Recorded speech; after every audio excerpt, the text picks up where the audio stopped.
How's everybody doing? Good? My voice feels great today. Oh, excellent. Excellent, Gina. After all that work we did yesterday was very lasting. Fantastic. All right. Opening up my piano.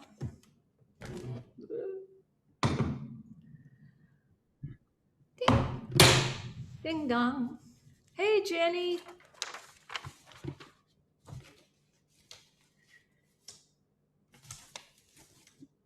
All right. That doesn't work. Putting my list of things to cover today. And we've got a lot to cover. Let's see.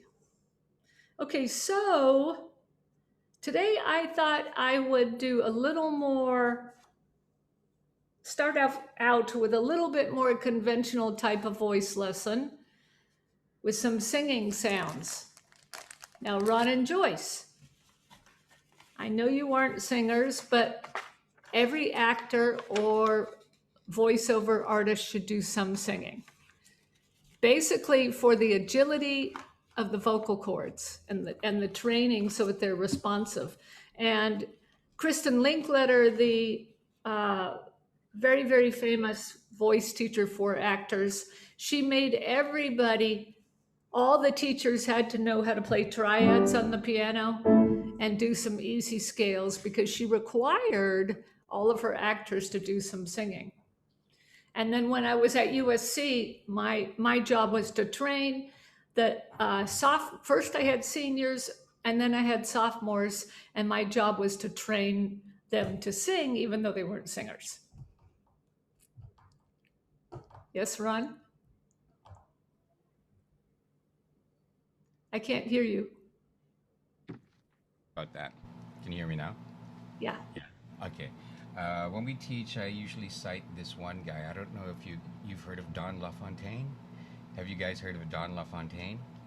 I haven't. Don LaFontaine is that guy that did the movie trailer voices. Yeah. Oh, right. Yeah. This summer, or just when you thought it was safe. So he does those things, and he had this really profound statement that I use in class, which says, when he does the voiceovers, it's Words like speak to him. Yeah, words speak to him. It's like singing without the music. Ah, He sings through his. That's kind of always in the scripts. back of our heads when we teach. that's great. That's great. I had the wonderful opportunity to meet my boyfriend. He doesn't know he's my boyfriend, but Daniel Day-Lewis, the actor. I have had such a crush on him for years. And I told him it was a meet and greet for Emmy. My husband is in the Television Academy, and we get to vote for who gets Emmys every year. And he was promoting a movie he was in. And we got to spend quite a bit of time. When you go to those things, they want to talk to you, so you vote for them. But I told him I was a voice teacher for actors, and I couldn't get rid of him. I mean, it was incredible because he told me that his voice work was the most important part of his training as an actor. And he said he finds the voice of the character first. And then by finding the voice, he can tell where the body armors, and he can tell how to hold the physical nature of the being of the body of the character, but he informs it all from voice first. And that was amazing to me. That blew my mind. Because as you start to play with voice, you'll notice, wow, there's some tension and like, how if I'm really tight here, how is that going to affect my voice? And so that was just so amazing to me when he said that. And when he did Lincoln, I was thinking former President Lincoln, when he did Lincoln, he asked for tapes of Lincoln's voice, and he wanted 1 year to work on the voice. And that blew my mind when I heard that. And I just dropped something. I believe that totally. Yeah. my whole heart. I remember when I returned to acting because I was an actress when I was younger. I returned to it in my 40s. And I was so nervous on my first day, and I just reminded myself, listen, you're a voice actor. You do a lot of commercials. Just focus on your voice, and everything else will follow, and you won't be so nervous. So I Yeah, was able to get through my first day, and I just focused on my voice, and I was fine. that's fantastic. Yeah.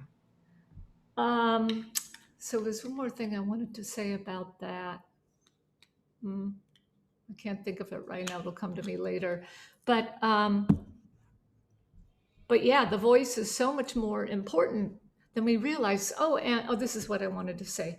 Psychologists can tell often by the voice of someone what their state is. So I always say that the voice reflects your emotional, physical,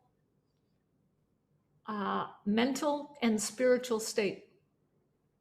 We don't think about that, but it does. If you talk to someone, you can tell, are they confident? Do they feel empowered? Or is there a blockage? Is something holding them back in some way? You can tell a lot by a voice. All right, let me get my list because I want to really stay on schedule today. Oh, 'cause we've got a lot to do. Do you guys have your straws? You all need your straws right now. Go get your straw if you don't have it.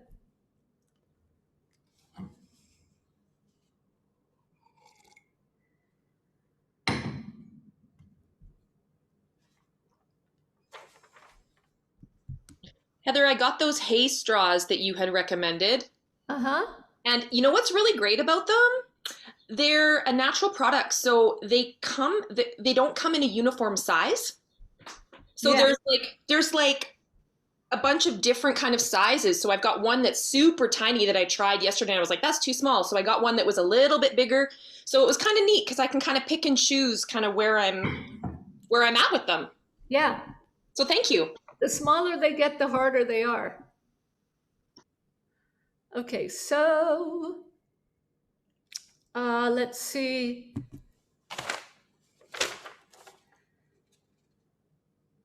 I have Terra on today. It's Friday, right?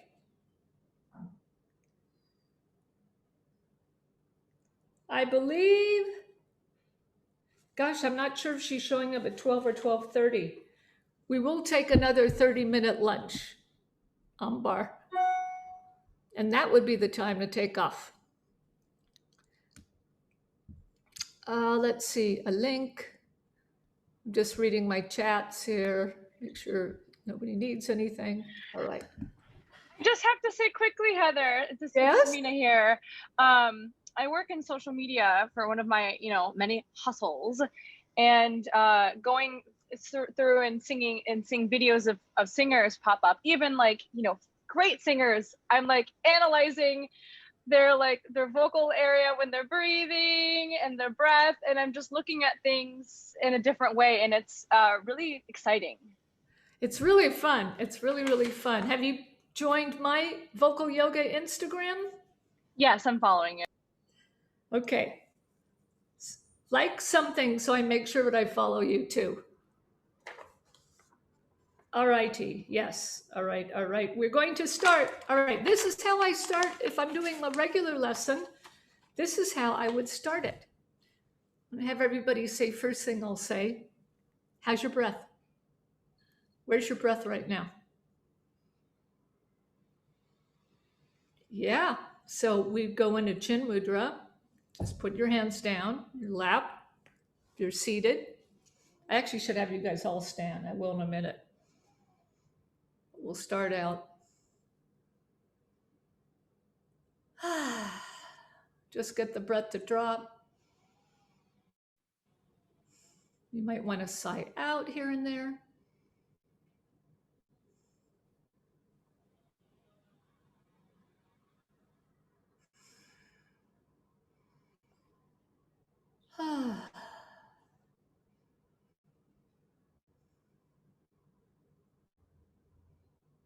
Check in with your spine. How does your lower spine feel? And breathe into that. How does your middle spine feel? Maybe wiggle a little bit. How does the spine between your shoulder blades feel? How does the spine that is your neck feel? And just for, Ambar's been talking a lot about keeping the head back for fun, just lean your chin forward. Watch what happens to your chest, it sinks. Now, if you just pull your head back and lengthen the back of your neck, the chest lifts.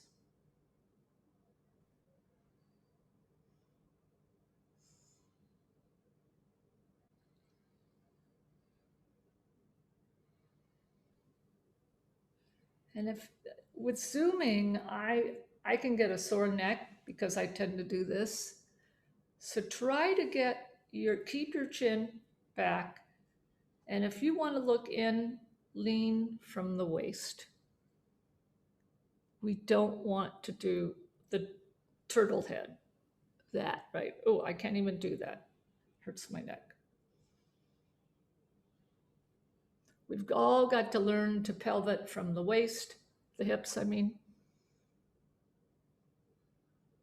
and not lean our head forward so much.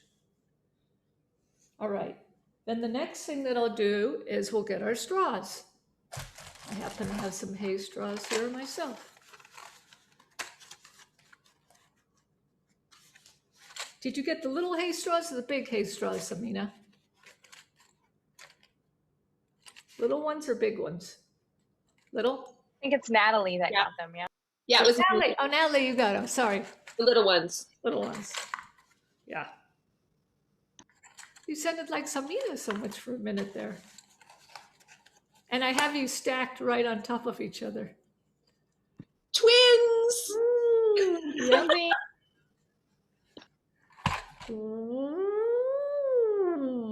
Start with some easy slides.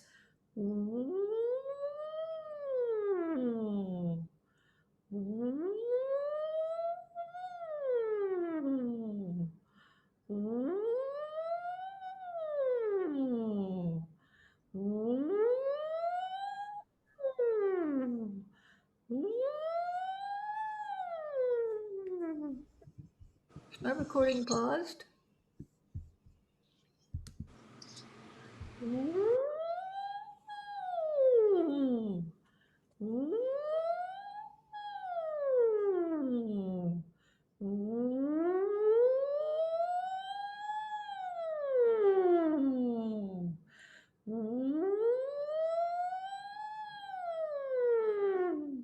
Jenny, you don't have a straw?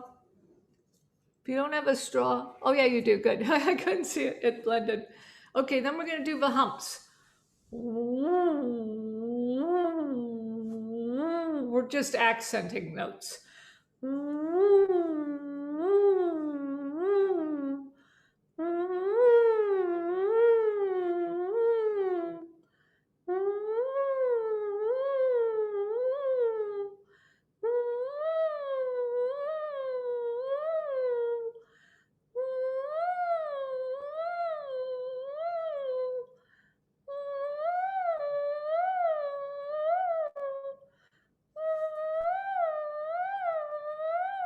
So that should be waking up your breast support. Did you guys feel your abs kicking in? And then I like to do some glides after that. Make sure your head doesn't move.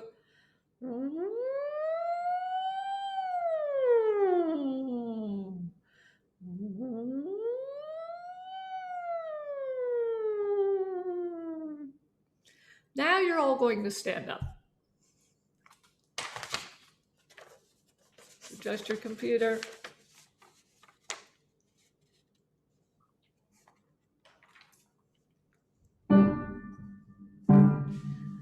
Now we're going to do the most famous semi-occlusion is the big hot word in voice training now.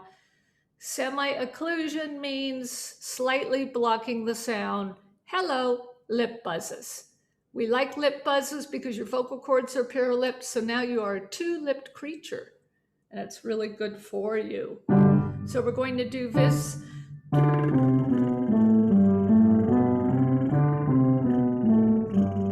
And then your goal, because the abs will move in as you go along, is to try to take that catch breath we were talking about, which is a mouth breath, where the belly pops out. Don't let it pull in. If it pulls in, notice that, and we'll talk about that. Okay? Everybody ready? We're starting. Better here. Ladies are here. Breath.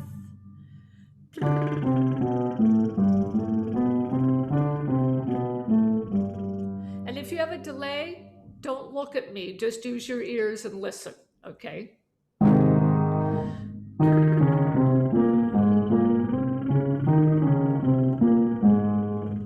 Breath.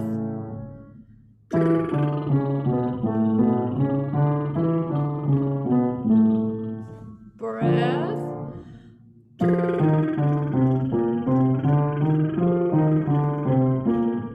Breath. Breath.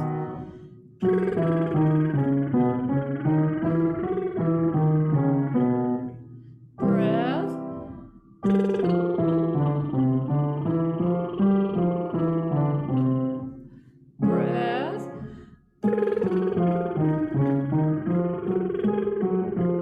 Breath. Breath.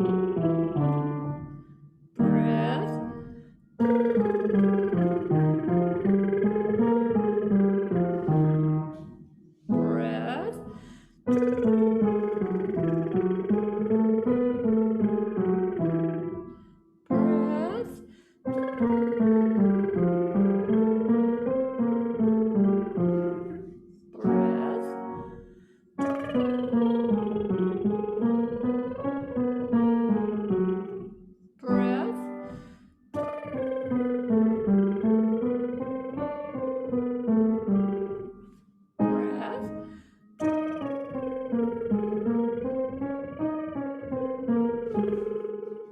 That's about as far as I go because we're just warming up the voice.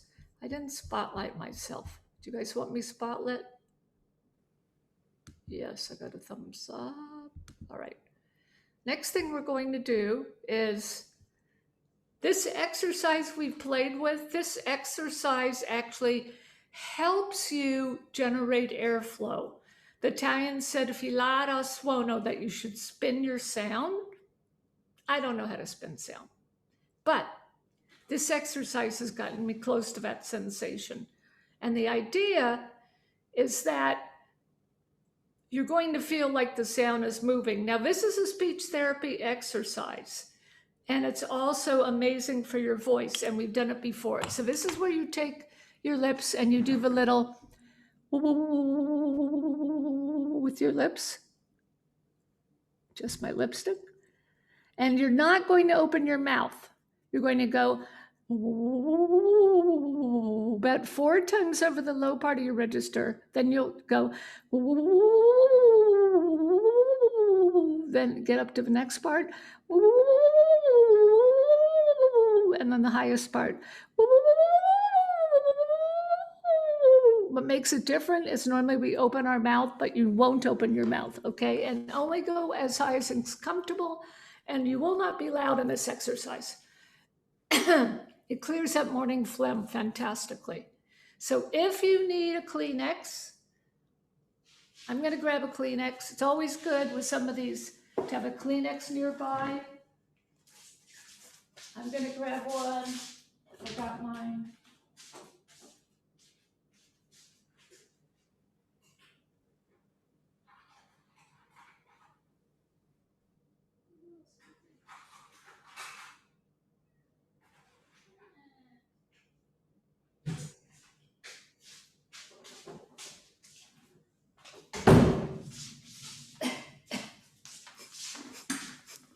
And if you feel any mucus, Doobie, remember this one? The breath of fire? To clear out your nose? No, the larynx will vibrate. So don't worry about if you feel like your larynx is vibrating. That's good. Okay, ready? Make it so I can see all of you. So and everybody tells me you must use fingers. I've taught this forever. And they say fingers are the way. Okay, so we'll start low. Whatever your lowest notes are, your low comfortable range, but not in the basement of your voice, not down in vocal fry. Okay.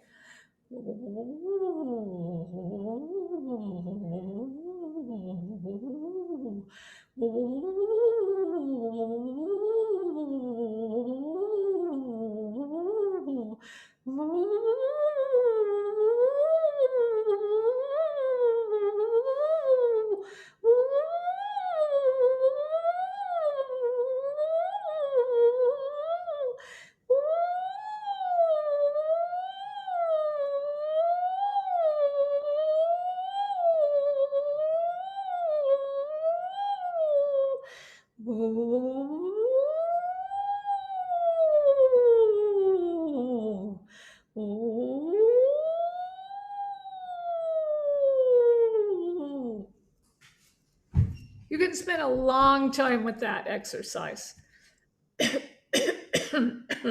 Now, that exercise, if there's one exercise that you have time to do because you're late for a gig, that's the exercise. If you only have, not that anybody's ever been late for a gig. I've never done that. I've never been putting the makeup on in my car and going, ooh, and my husband calling saying, where are you? Oh no, that's never happened to me. Oh yes, it has. Okay, so should belly be generating? Okay, the breath, all exercises, belly's generating the breath. That's a good question. Should we avoid vibrating the larynx and feel it in the core? I didn't see the rest of that bar. Yeah, so you're always starting your sound from here. You'll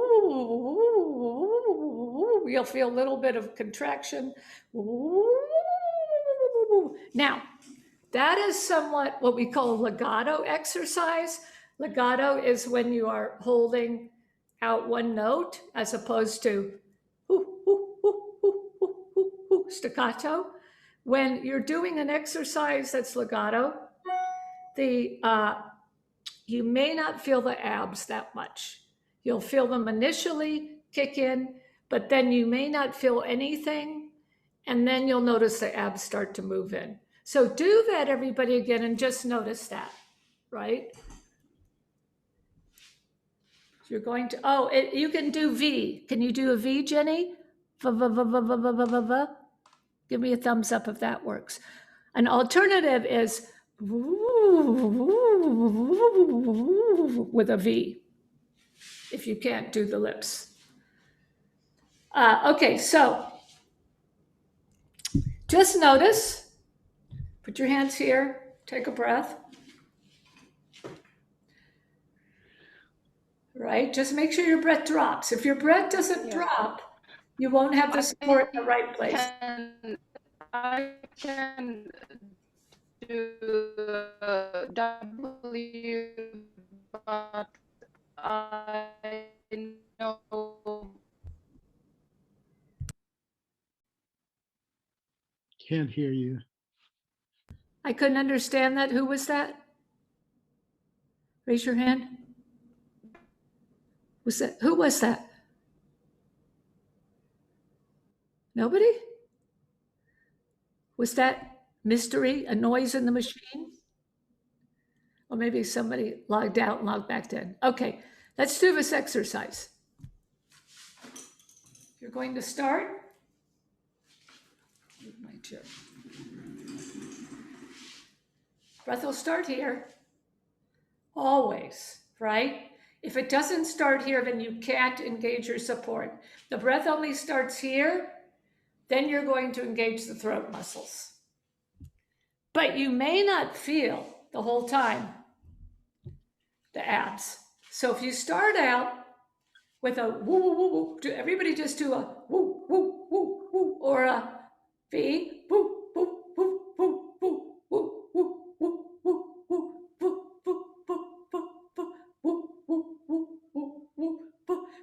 between a woo and a V, Jenny. It's a gentle cough for mucus that Melody was talking about. I have a little mucus stuck at the top of my cords today. Okay, start. Now do with the legato, which will be the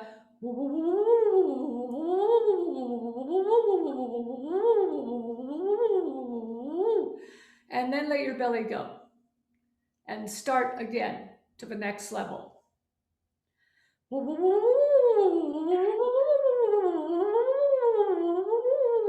Let the abs go.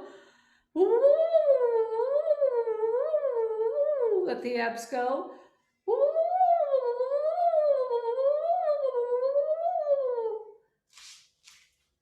And that can be done on a V as well.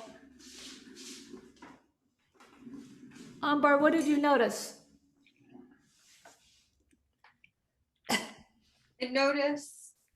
I noticed that my abs are engaging like slowly with the, it's called legato. It's like a slow depression in. Yeah. But other than that, it's really good for getting through the breaks in my voice. So I really like this one. But yeah, that's what I noticed so far. Good. Heather, I have a quick question for you. Yes?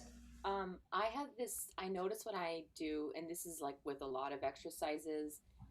I especially, and I think it happens when I'm going through breaks.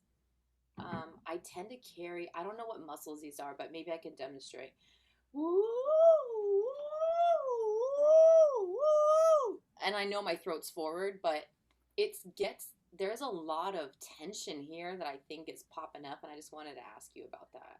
Okay, I wasn't going to teach this yet, but Oh, well, we can do it later. but I'm going to. Because I actually used it a minute ago for that exact reason.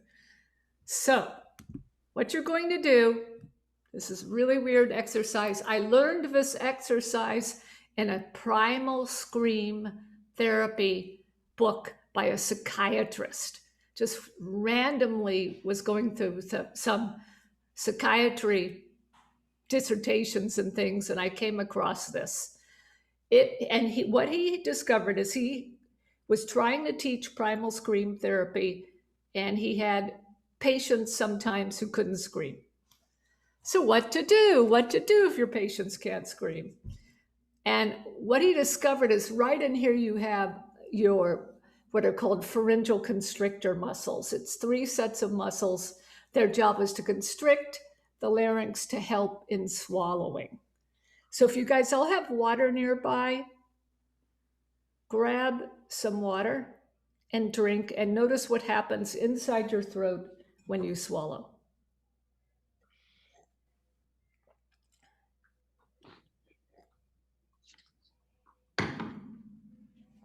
All of these muscles actually have to squeeze what they call bolus, which is a piece of food, to go down your esophagus.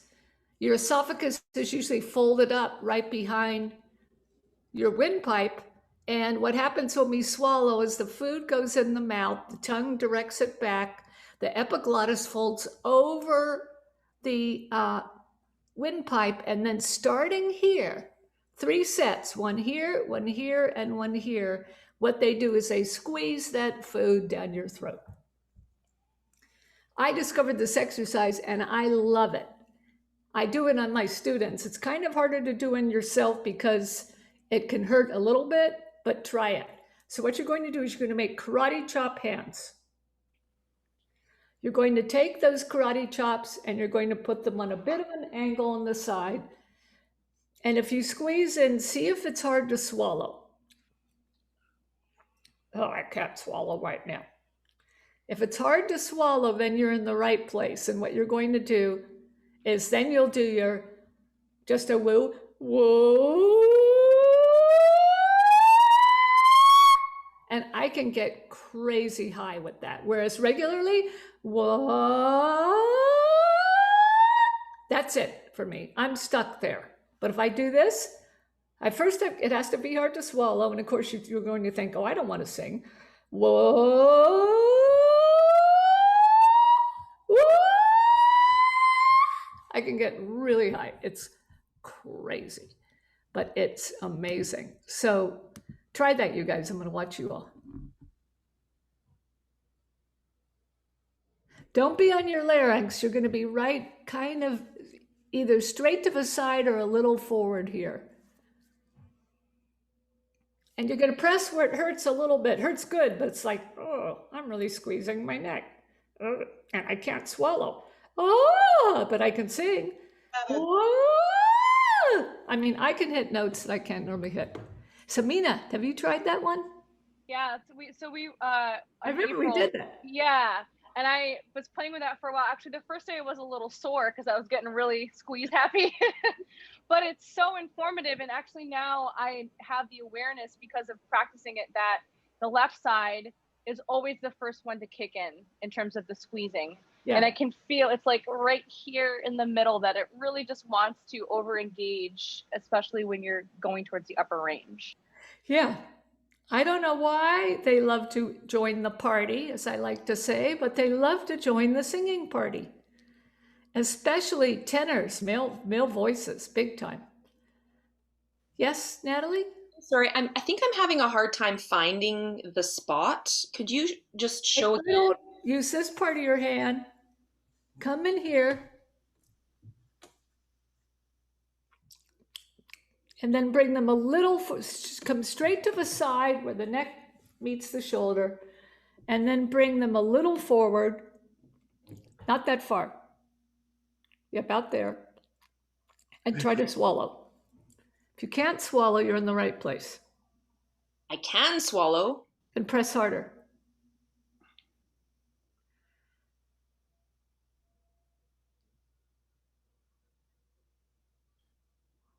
Can you swallow still? I have to push really hard. Yeah, you push hard. This is the push hard exercise. Okay. Now do a slide. Push hard. It's going to hurt a little, and do a slide. Ooh. Ooh. That sounded pretty high. Yeah. That kind of opened up. High A flat. It opened the top, right? Yeah. Wow. Thank you. Yeah, it's so fun. Ambar, did you find it? I'm definitely struggling. Like I feel like when I swallow, there's something here that moves. So I wonder if this is where I need to be, but like I still can swallow. Press in hard. Oh, I am. Make it hurt. Oh, it does. Okay, now sing from low to high. Just on a wah. Wah. Wah.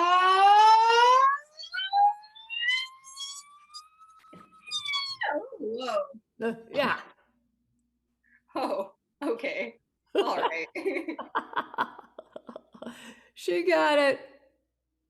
Brian, have you tried this one? Did you try it? Yes, I did. I won't be hitting any A flats, but you know. Did you get up there though? Did you feel it? I did feel it. I feel more of like a screeching when I try to go. Try one in your ears. Okay, when you get in your falsetto and hit the high notes in your ears, it will sound like screeching. Yeah. Okay. Out here, it doesn't necessarily sound like screeching though. So karate chop yourself. Karate chop. Yep. Take a breath deep.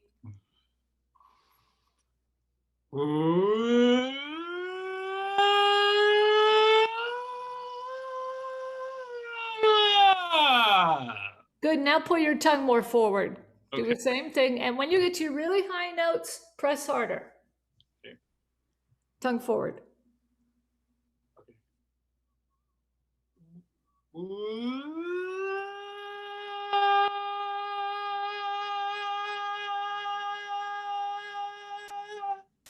That sounded really free. Did it feel free? That did actually, yeah. That was weird. Yeah. Yeah, especially like I have a neck injury. So anybody with neck injuries, the neck likes to brace, especially for more pressure that's coming up. I love this exercise. I'm the only one I know who teaches it. Well, now I have teachers who are out teaching it. But just because of my geeky love for research, I happened upon this, and it is so cool. All right, I'm going to move on. We can come back with questions. Can I try it with you? I Oh, feel like please, please. just because like I think I need to spend more time on my upper register, but I just can't get very high. I don't know, like. Okay. Well, it's So, really normal for these muscles to kick in when you get high. and to and to inhibit that, right?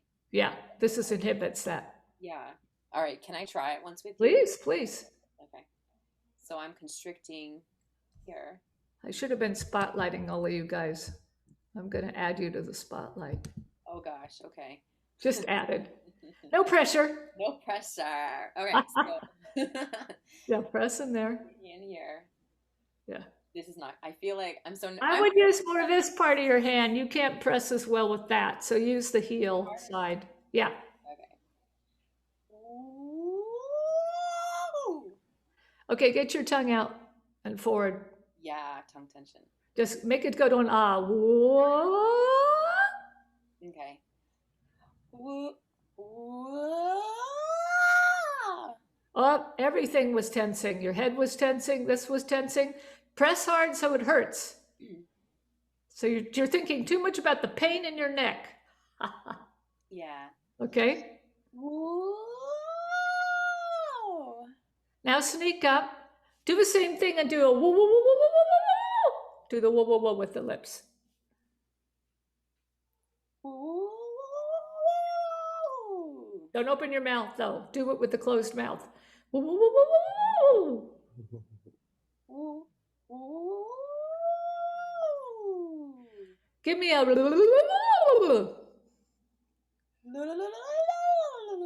a little higher.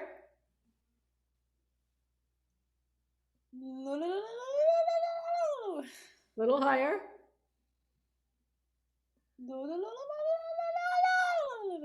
And don't reach at all with your head. Look to the floor as you do this. Well, that was much freer there. Yeah. Head down. We'll have to do a private sometime because you have a lot more notes there. You just have muscles that are kicking in, inhibiting you is all. Yeah. But I know you have a lot more high notes because I do, and I have a paralyzed vocal cord, and you don't. And that just means that there's just muscles that are kicking in. Sometimes the body has fear of heights. Yeah. And because there is more pressure that comes up, so the body wants to go like that face. Mm-hmm.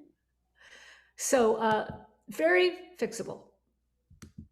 Very fixable. All right. Moving on.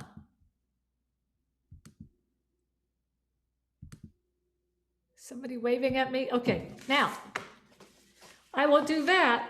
And then how many people go to voice lessons and sing a lot of vowels?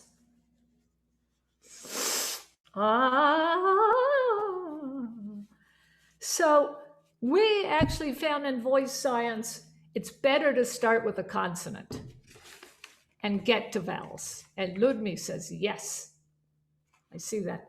And my friend, Dr. Brian Gill and Johann Sundberg, they work together. He came up with some exercises that I love.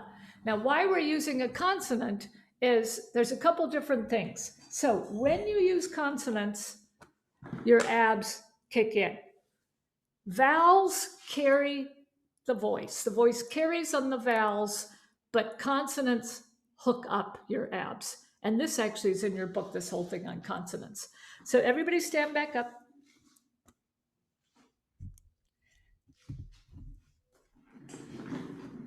Put your hand on your belly. And we're going to run through some consonants. Unvoiced consonants hook up the best to the core. So we're going to do some P's, which have no sound. P, p, p, p. Squeeze your lips a lot for the P's, though. back quite a way for you to see me.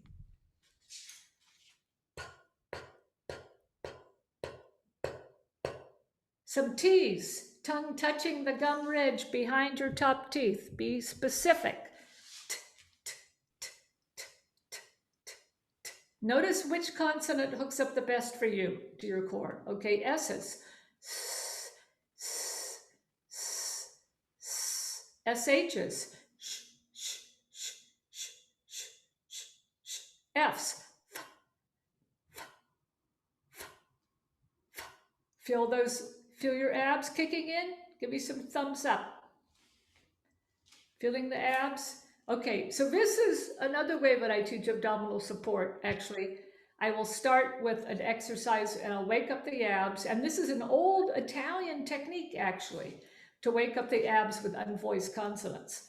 Then we're going to add voice consonants. So maybe I'll start with an F.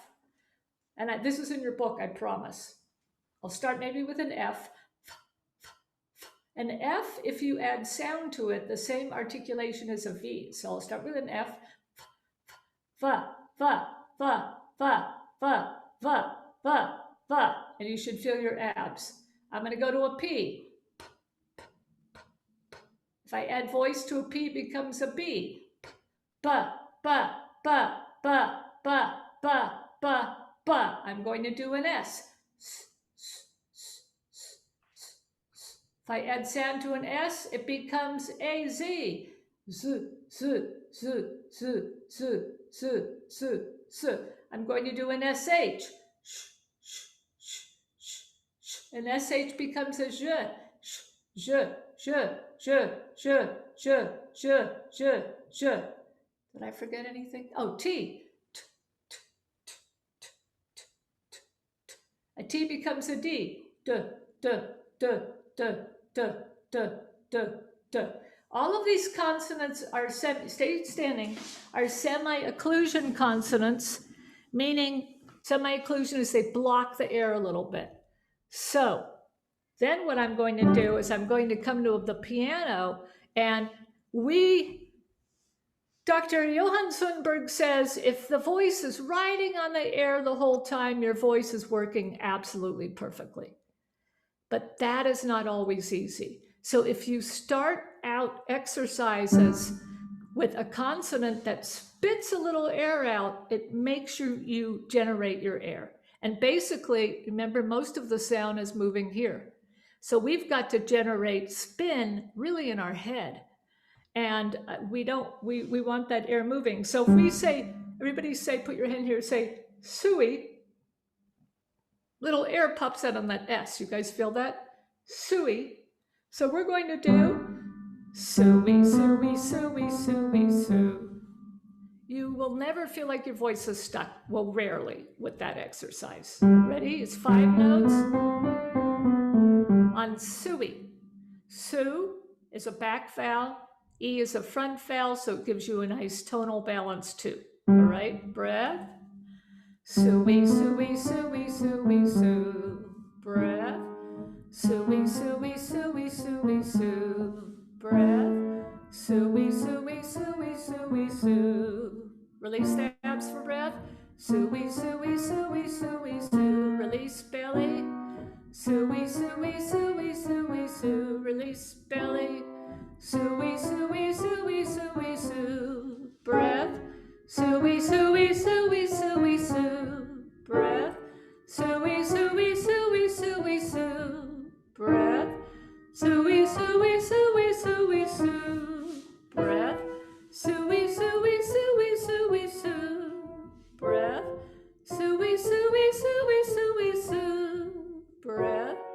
Sui, sui, sui, sui, su. Breath. Sui, sui, sui, sui, su. Breath. Sui, sui, sui, sui, su. Breath. Sui, sui, sui, sui, su. Breath. Sui, sui, sui, sui, su. Breath. Sui, sui, sui, sui, su. And like I said, don't look at me, just use your ears and listen to the piano and me if we're in a delay, and then you usually can follow. Now, With that, with a sui, the beginning, sui, you'll feel a little engagement of your abs, sui. But once you're singing, it's a short phrase. You may not feel your abs do anything until I say release belly, and you'll notice, oh, my abs have gone in some. So this is that legato singing that I was talking about, ambar.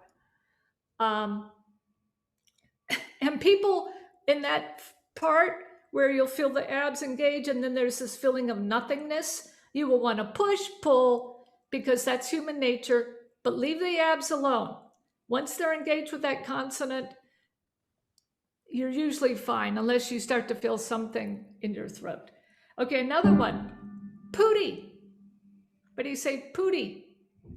Pooty. Little spit of air comes out, right? Pooty. We're gonna do pooty, pooty, pooty, pooty, poo. Same thing on pooty poo, okay? Breath. Pooty, pooty, pooty, pooty, poo. Release your abs for breath. Pooty, pooty, pooty, pooty, poo. Breath. Pooty, pooty, pooty, pooty, poo. Breath. Pooty, pooty, pooty, pooty, poo. Breath. Pooty, pooty, pooty, pooty, poo.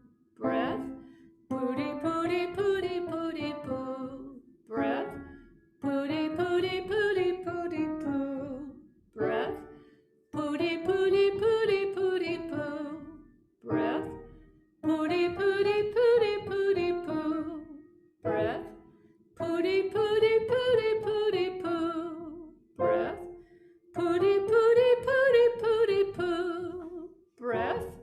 Pooty, pooty, pooty, pooty, poo. And I just want to stop here and say for a second, all right, if you're getting paranoid and you're not sure if your abs are engaged, you can exaggerate one of the P's and you'll feel a little bounce in your abs. So let's keep going. Pooty, pooty, pooty, pooty, poo. Breath.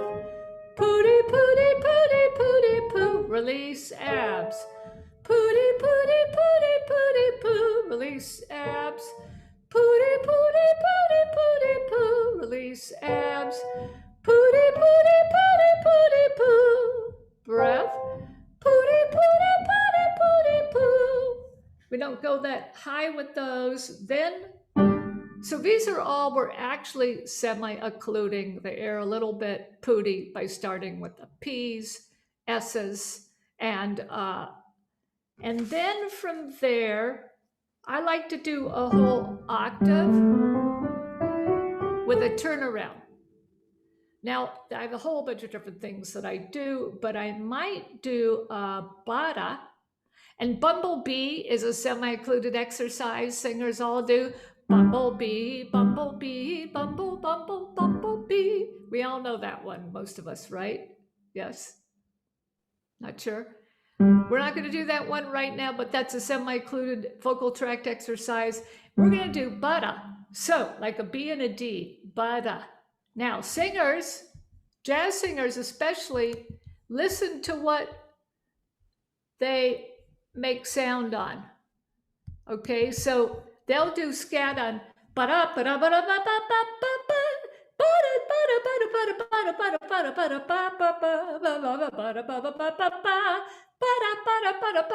because you can move the voice on that. The voice will move, right? And it's much harder to move the voice on other things. But we use a lot of bada bada, shooby shooby shooby. Why? Shooby shooby. Everybody try with me. Shooby shooby shooby shooby shooby. Shooby dooby dooby shooby shooby shooby shooby shooby shooby shooby shooby shooby. Voice moves, right? Bada bada. B's and D's are huge in scatting, as shoes are huge in scatting. Dop dop dop ba dop ba dop. Daps, right? Dop. These sounds are all used a lot because the voice can move and it can core connect, so you get a nice solid tone. Part of your resonance is the abs. So if I'm singing da ba da ba da ba da ba da, now I add my abs. Da da da ba da ba da ba da. Da da da ba da ba da da da. Then try just in your face. Da da da ba da ba da ba da. Dop, dop, dop, ba, da, ba, da, ba, da. Now try abs. Dop, dop, dop, ba, da, ba, da, ba, da. Adds resonance. body resonance. So we're going to do ba-da, ba-da, ba-da, ba-da, ba-da, ba-da, ba-da, ba-da, ba-da, ba. One note to turn around on. Now, energy, energy, energy. Have energy. And when you hit the high note, keep the energy going all the way down the scale back to the low note. And don't die out on the low note. Okay? Breath. Ba-da, ba-da, ba-da, ba-da, ba-da, ba-da, ba-da, ba-da, ba. Last note should have lots of energy. Breath. Ba-da, ba-da, ba-da, ba-da, ba-da, ba-da, ba-da, ba-da, ba. Breath.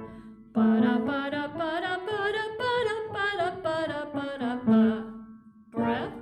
Ba-da, ba-da, ba-da, ba-da, ba-da, ba-da, ba-da, ba. Breath. Ba-da, ba-da, ba-da, ba-da, ba-da, ba-da, ba-da, ba. Breath. Ba-da, ba-da, ba-da, ba-da, ba-da, ba-da, ba-da, ba. Breath.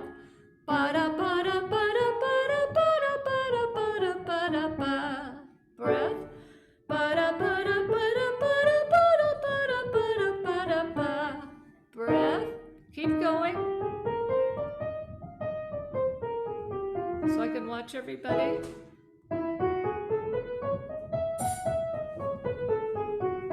Belly release breath.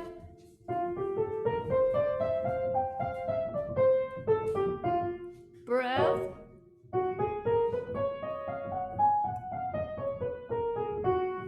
Breath.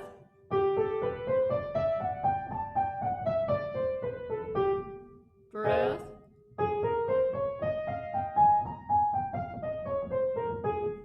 Breath.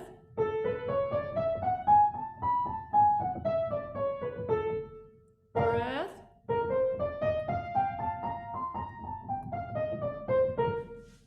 Okay, tongue rolls.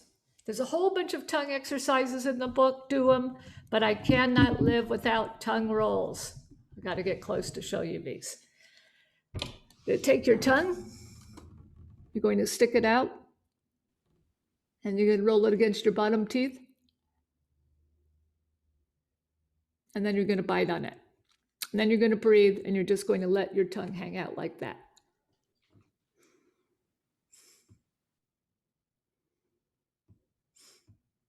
Mm-hmm.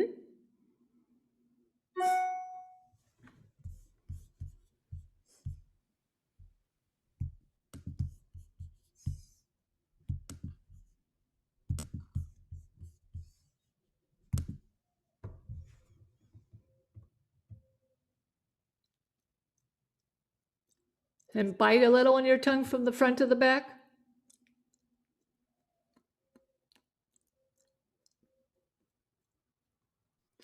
Then you're going to take your tongue and then you're going to do the opposite.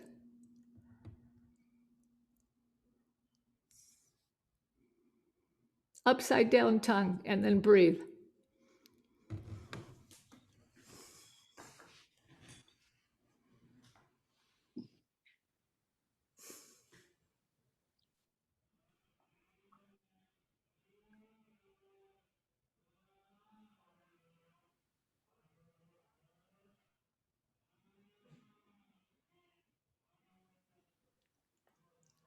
I cannot live without that exercise. You probably felt a whole release down here because the tongue is the part, in a way, of our vocal tract because it comes all the way here. Show me thumbs if that was delicious. Love that. So that's my day. I have to do that every day.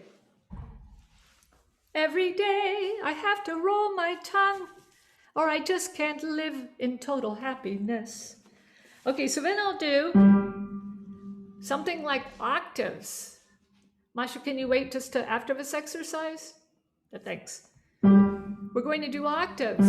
Same note up higher, right? Run. Now, everybody stand up because octaves take a lot of energy. The big misunderstanding about octaves is people will try to sing the top note with the same note as the bottom note. And one of my students from USC, she just posted on her Instagram, yes or no, how many people hate it when people can't sing happy birthday correctly. She just posted this last night. I saw it. Why people can't hit happy birthday correctly is happy birthday has an octave in it. They'll try to sing the high note, happy birthday, with the same energy as the happy, the octave. So if we're here, everybody just say blah, blah. Doesn't take much energy. Blah. There's not much air pressure. You won't feel much ab engagement. Blah, blah. And you don't need that much abdominal support. But when you jump up to here, blah, it's a whole nother story. So everybody grab your straw and just do a slide from here to here in your straw. And notice what happens in your abs.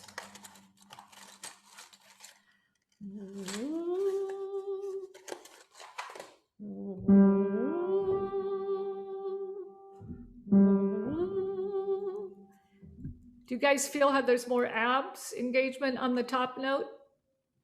So my crazy love thing with the straw is if I have to sing a song and I'm not sure how much ab support I need for the high note, I'll do it in the straw, and that will inform me. Super excellent for opera too, any kind of style. But opera, you get into some really high notes and it's really unclear how much support you need sometimes. So blah, we're gonna do blah, blah, blah. When you get to this note, blah, the high note, blah, you've got to have energy. You're in a different part of your voice. You need energy. So I've even, when I work with beginning singers, I have them be like, hey, they've got to change their energy like an actor. They've got to be able to be energy shifters, I call singers. Because we're like, yeah, we're relaxed. And then we have to generate a silent current of energy in the body, but not tension. So it's really like an actor when you're like, hey, nice to meet you guys. And then, you're like, yeah, whatever, right? Your low note blah doesn't take that much energy. And then you're like, hi, without tension. Okay, ready? We're gonna do blah, blah, blah. Then I'll play a chord and you breathe, okay? Breath, and it's B-L-A, blah, like I want to drink your blood, blah. The reason why is if you have to fling your tongue forward, blah, and make that sound, you have to release the tension. And don't hang out on the ah. It's just blah, blah, blah. Don't go blah. Then you know you have tongue tension. If you can't flick your tongue quickly for this, you have tongue tension and need to do more tongue rolls. Okay, breath. Blah, blah, blah. Breath.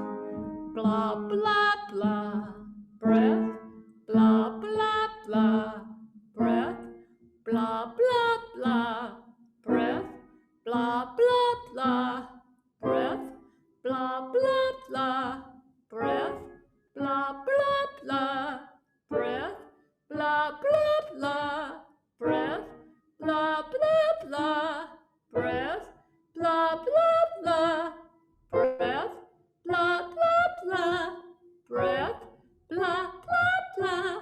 Breath. Blah, blah, blah. Keep going.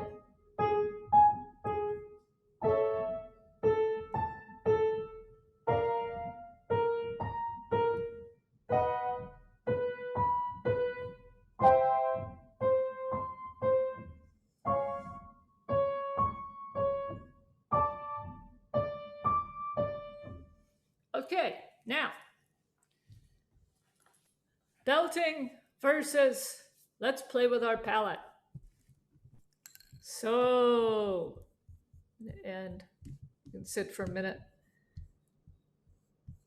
I've got to, where is my thing? Exit full screen.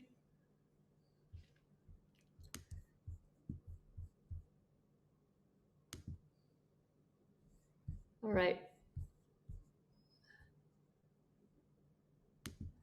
Going to share screen for a minute, because we are going to play Hey, that's not what I wanted.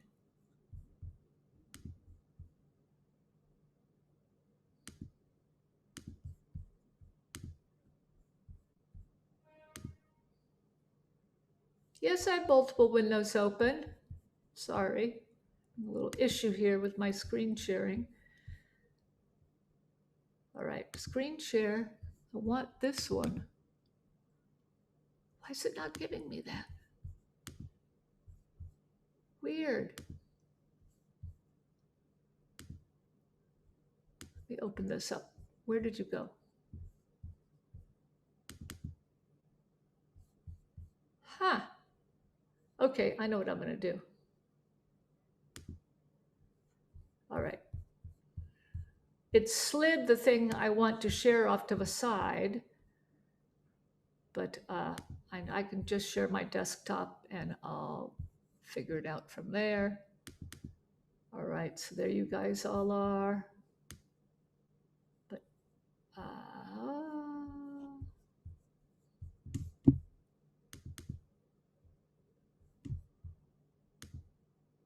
can you guys see that?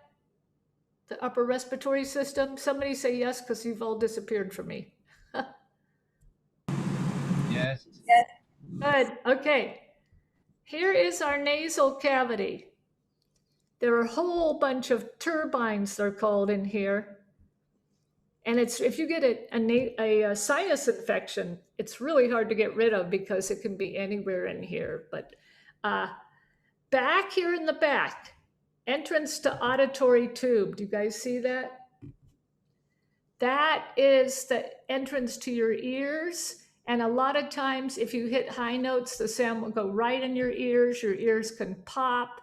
Your ears will say, stop it, I don't like this. A variety of things can happen. So I like people to know that. Right behind there is called the nasopharynx. That here is your soft palate, which if you stick your tongue on the roof of the mouth, you'll hit the hard palate. And as you go by, you end up hitting the soft palate. This is a resonator, and this soft palate rises up and closes off this area, and you can dome it to different levels. The higher domed it is, the more of an opera sound you have. If it's open, you have a nasal sound. And if it's just closed somewhat normally to about here, you get a speech sound. Right here is what we call the oropharynx, which is behind your tongue. And then right down here is the laryngopharynx. And this little area above your vocal cords is called the epiglottic tube. Okay, I just want you guys to all see that because we're going to play with these. Notice how big the tongue is, and it comes all the way down to the floor, all the way down here, right? Anything else to say? These are two sinuses. Sometimes you'll feel air wiggling in them, but it's through sympathetic vibrations. But when you have that real third eye feeling when you make sound, woo, woo, woo, this air is wiggling in here. Okay, I wanted to show you guys, going to explore all of those, and then I want to show you guys the epiglottic tube.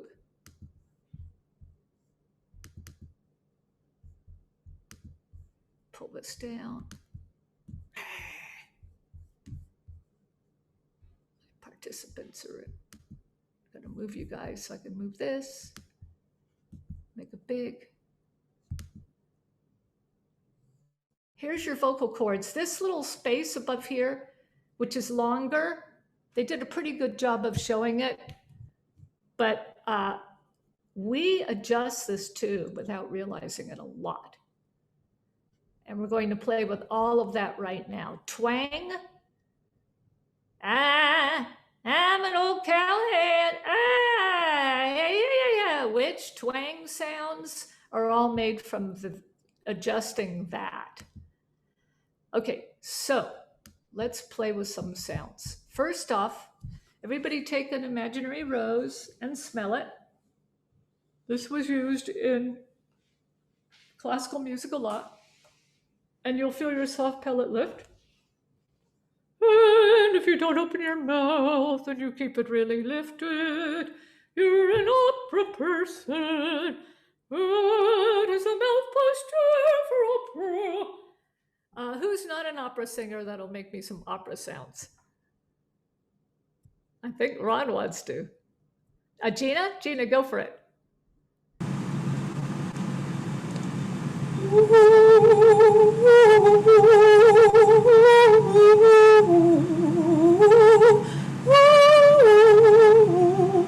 I don't know. Nice, nice, nice. Very good, very good. Okay, so Dorothy wants to try. Okay, let's hear. Smell.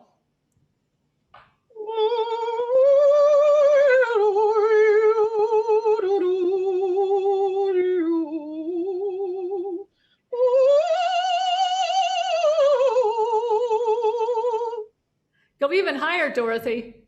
Oh. For fun with that, with the palate up.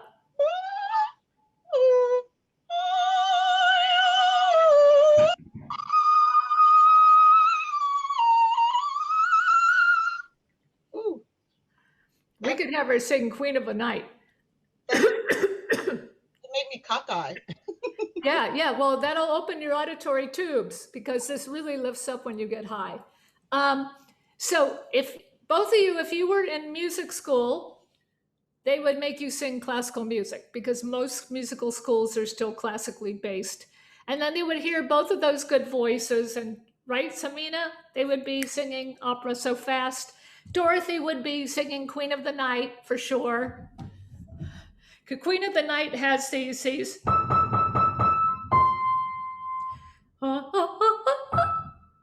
I can't hit these notes, these really high notes you have to hit over. Natalie, can you hit them? Somebody's, yeah, is that you, Dorothy? Yeah, Dorothy, hit that.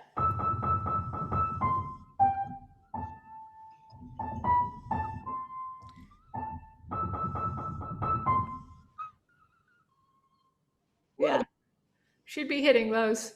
They'd sign her up right there. Okay, now, if you don't want to sing opera, you've got a variety.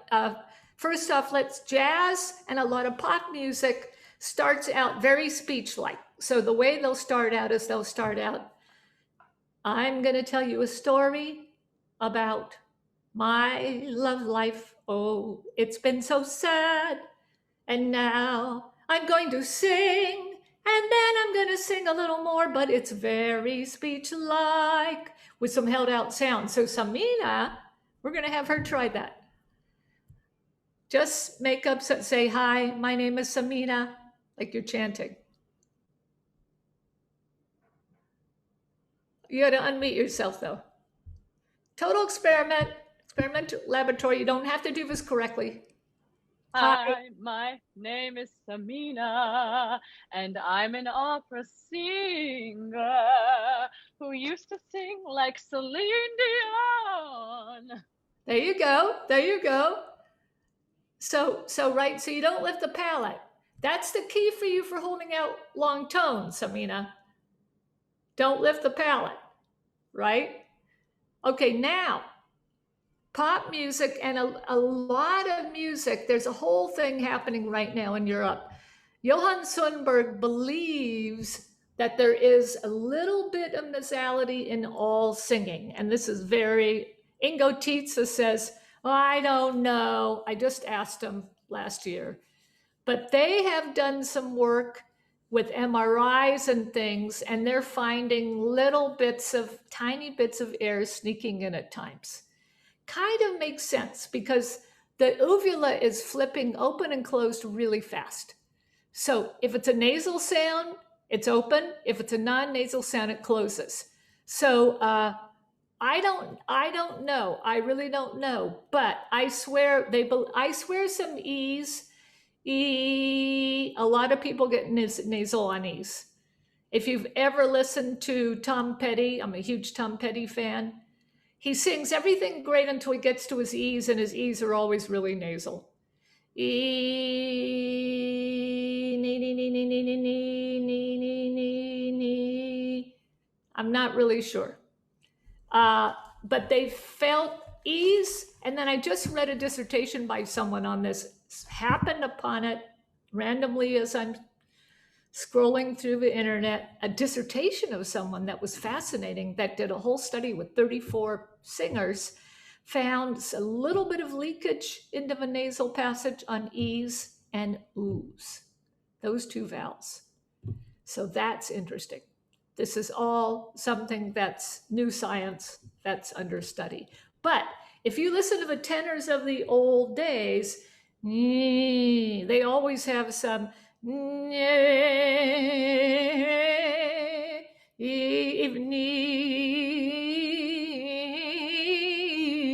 there's always a little bit of in their voice. Yes? Is that air escaping through the nasal cavities because the palate is too low or slightly dropped? Not necessarily. It's just that they discovered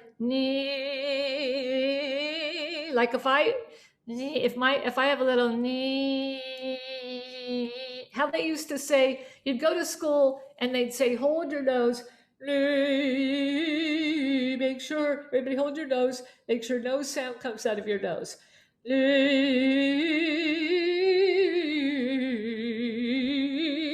That means your palate's closed.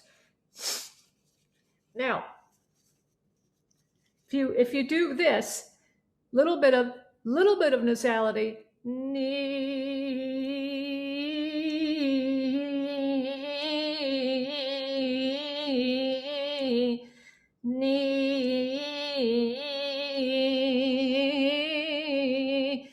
they feel that's a warmer tone and it produces a little bit better sound. It's not quite as cold sounding as the no nasality at all. So Sundberg is working with having people do that, actually have nasality,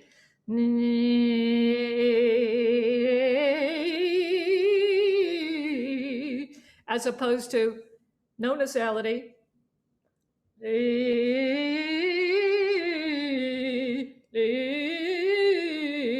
It's a different tone, different tonal color. If you listen to different singers, though, you may hear a little warmer sound, which appears to be some of that little bit of nasality sneaking in, versus no nasality. Now, full on nasality,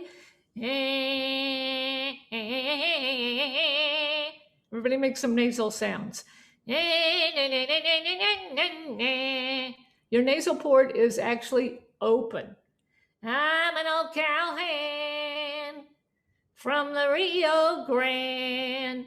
It's acceptable in country music and in certain pop music, some R&B.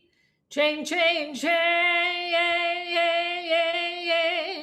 chain a fool. You got to have some of that for some R&B music, right?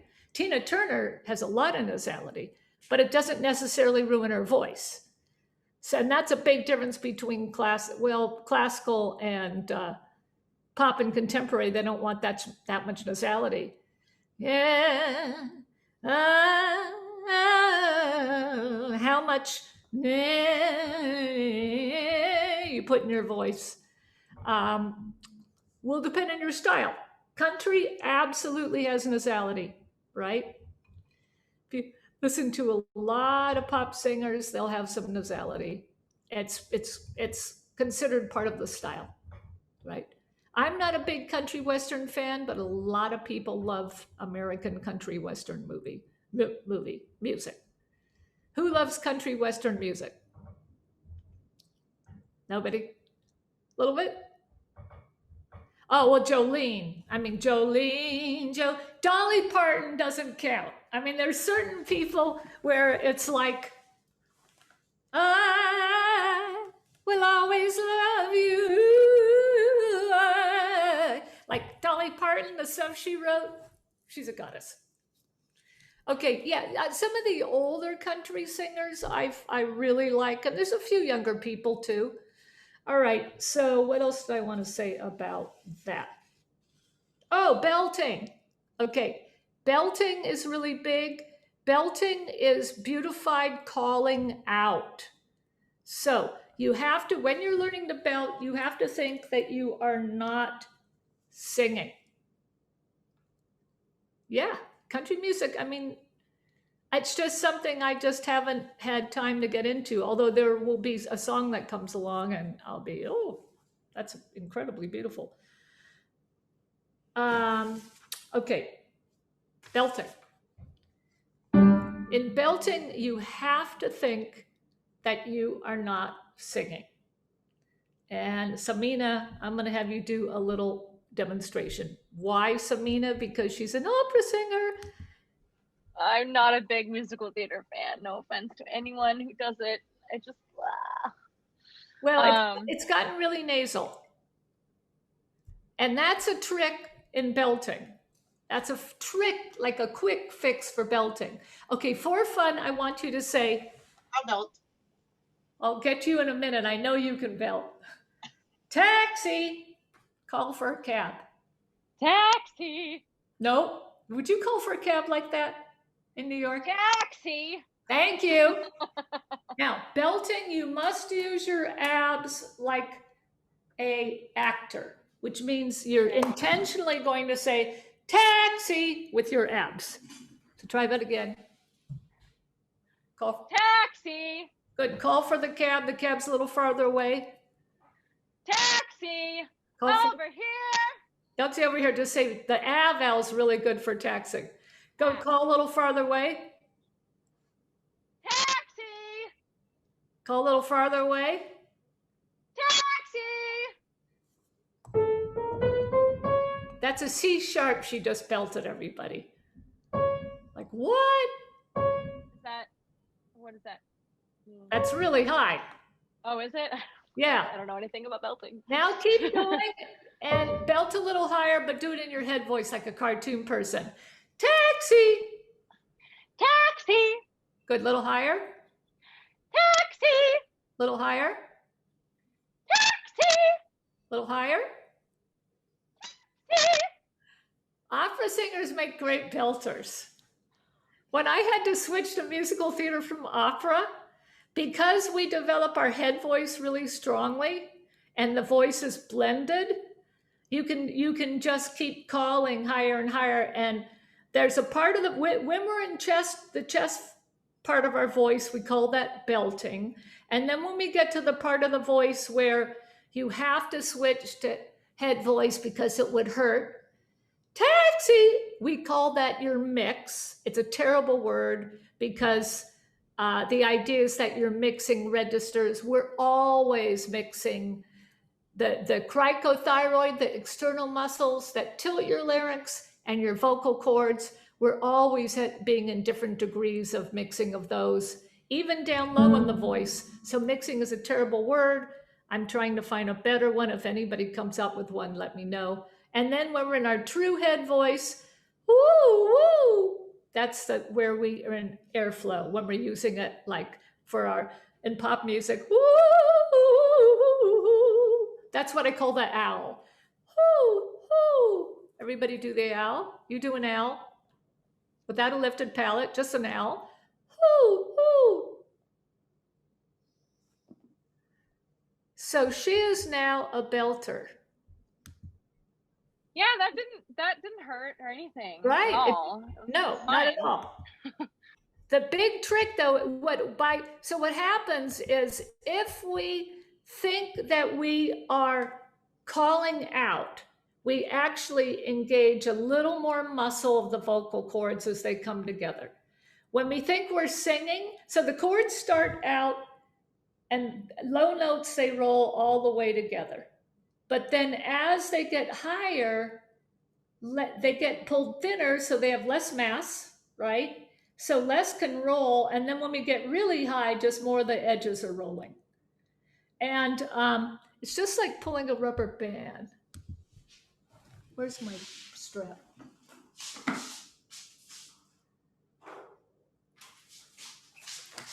I have a table of tricks next to me. Disney, here I come. Yeah, so, right?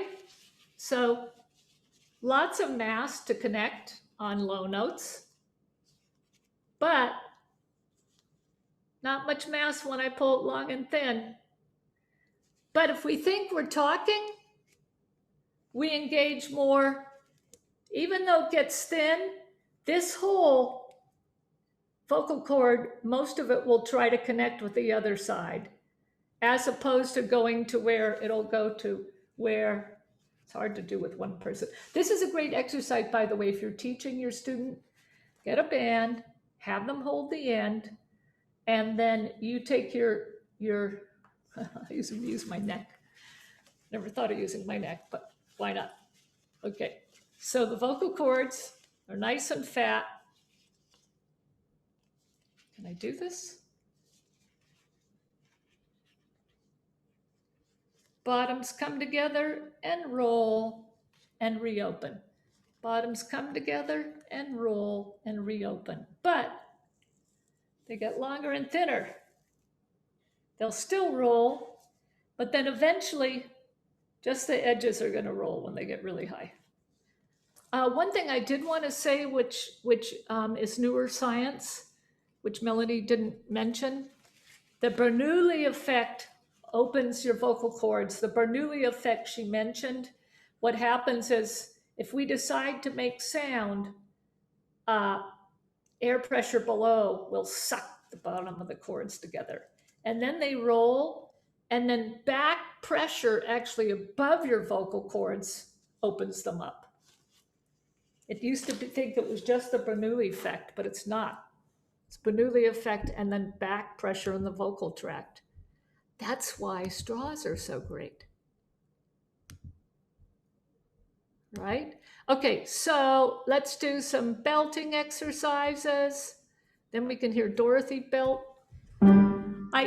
Okay, so you have to think, first off, you have to think you're talking or calling out, you're not singing.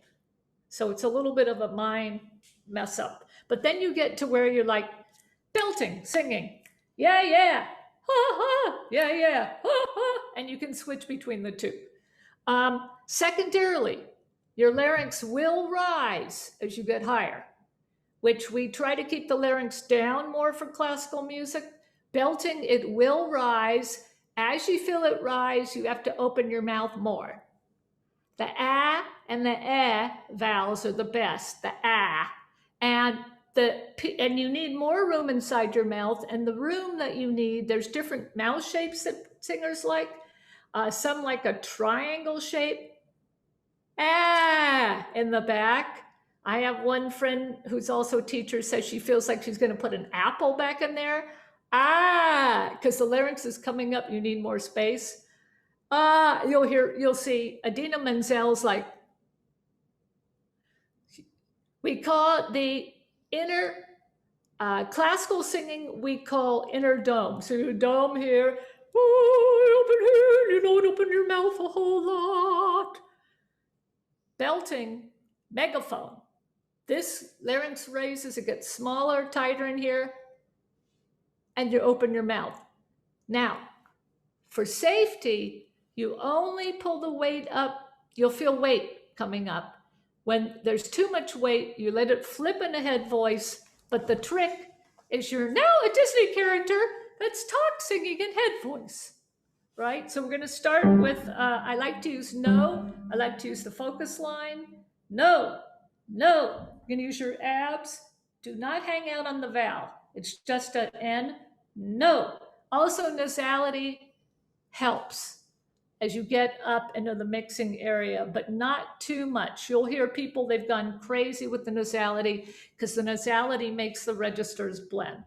So, I mean, oh my God, the last West Side Story they did on Broadway, I couldn't even listen to because the tenor was so nasal, it just killed the song. Little bit of nasality goes a long way. So we'll start with no, no, no, no, no. Guys are down here. Guys belt too, right? So guys, when you go into your falsetto, I want you to once again, just try to speak, sing there. If you have a falsetto, not every guy has a falsetto. Okay, so we're going to be, I'm going to play it in the guy's range. I'm going to start breath. Difference is that you will pull your abs in a little bit with each one. Consciously, you're going to use the muscle. So you're not just going to let it happen. No, no. This is what we do for stage yelling, stage screaming. If you want to really stage yell, what you do is you fill your belly with air, and we're going to say jamba. Look at something.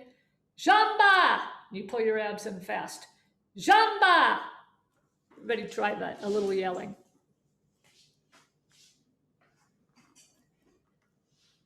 Must use those abs for support.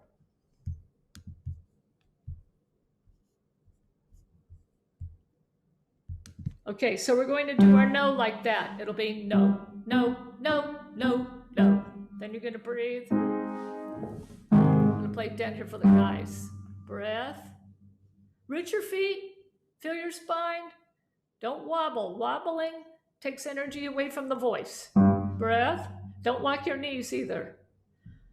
No, no, no, no, no. Breath. No, no, no, no, no. Breath. No, no, no, no, no. Breath. No, no, no, no, no. Breath.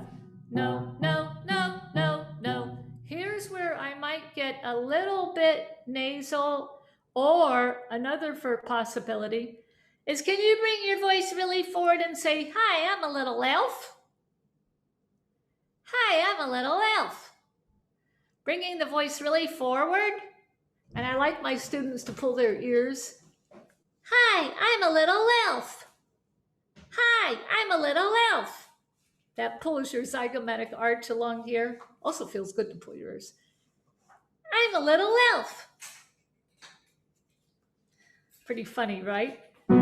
So when you get to a place, let's go back to here, this one. Bring your voice a little bit forward, and you can get a little bit of nasality where you need to transition into your head voice, but you're still speaking, right? Breath. No, no, no, no, no. Breath. No, no, no, no, no. Breath.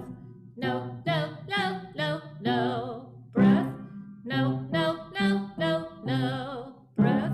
No, no, no, no, no. Breath. No, no, no, no, no. Breath. No, no, no, no, no. Breath. No, no, no, no, no.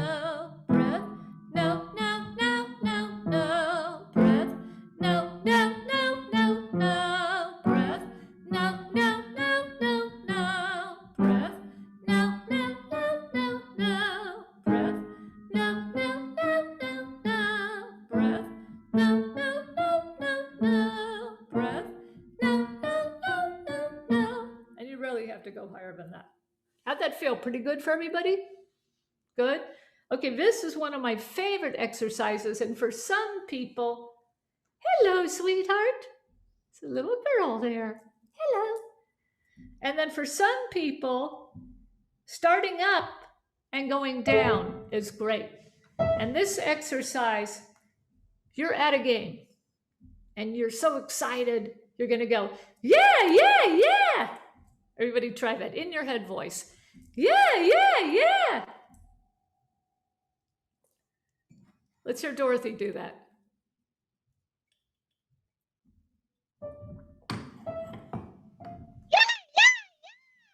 Right? Oh, I started quite high there. Yeah, yeah, yeah. Yeah, yeah, yeah. Good. So this goes, yeah, yeah, yeah. Like that, okay? And this warms up even for classical singing or any kind of singing, this exercise warms up the top of my voice a lot. Think airflow, think abs, don't push. Yeah, yeah, yeah. Good. Unmute yourself for a sec, Dorothy, and then we'll all do this together. Breath. Yeah, yeah, yeah. Then breath. Yeah, yeah, yeah. Breath. Yeah, yeah, yeah. Breath. Yeah, yeah, yeah. Breath. Yeah, yeah, yeah. Breath. Yeah, yeah, yeah. Breath. Yeah, yeah, yeah. Breath. Yeah, yeah, yeah. Breath. Yeah, yeah, yeah. Breath.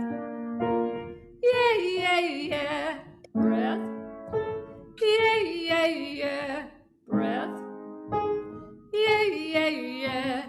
Breath. Yeah, yeah, yeah. Breath. Yeah, yeah, yeah. Breath. Yeah, yeah, yeah. Breath. Yeah, yeah. Sorry. Yeah, yeah, yeah. Keep going. Yeah, yeah, yeah. Yeah, yeah, yeah. Keep going if you have low notes.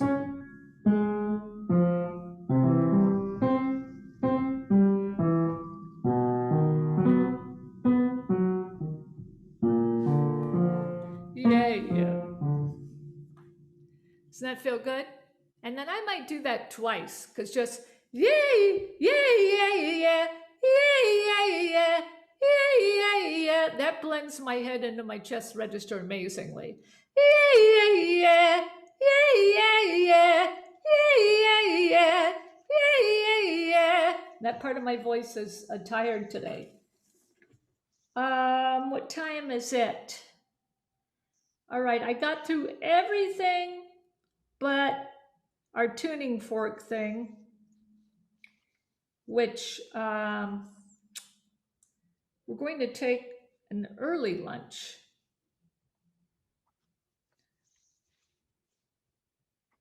So can you guys get by today with 25-minute lunch?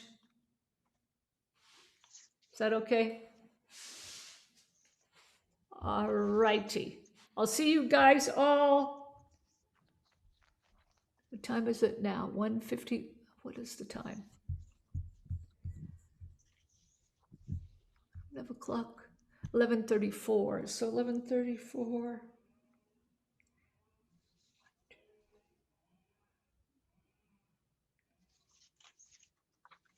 Like 12? Would that be 12 or 12:05?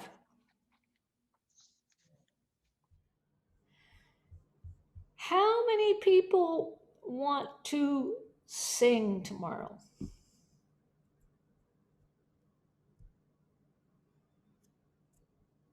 Yes. Okay, Brian's is like, ah.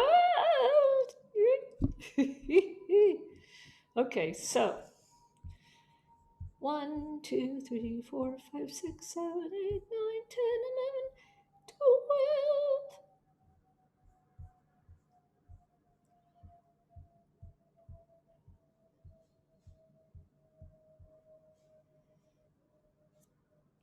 Katie, I see your name. Are you there?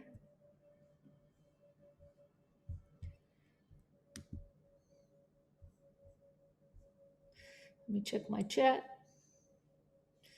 Ambar will be back. So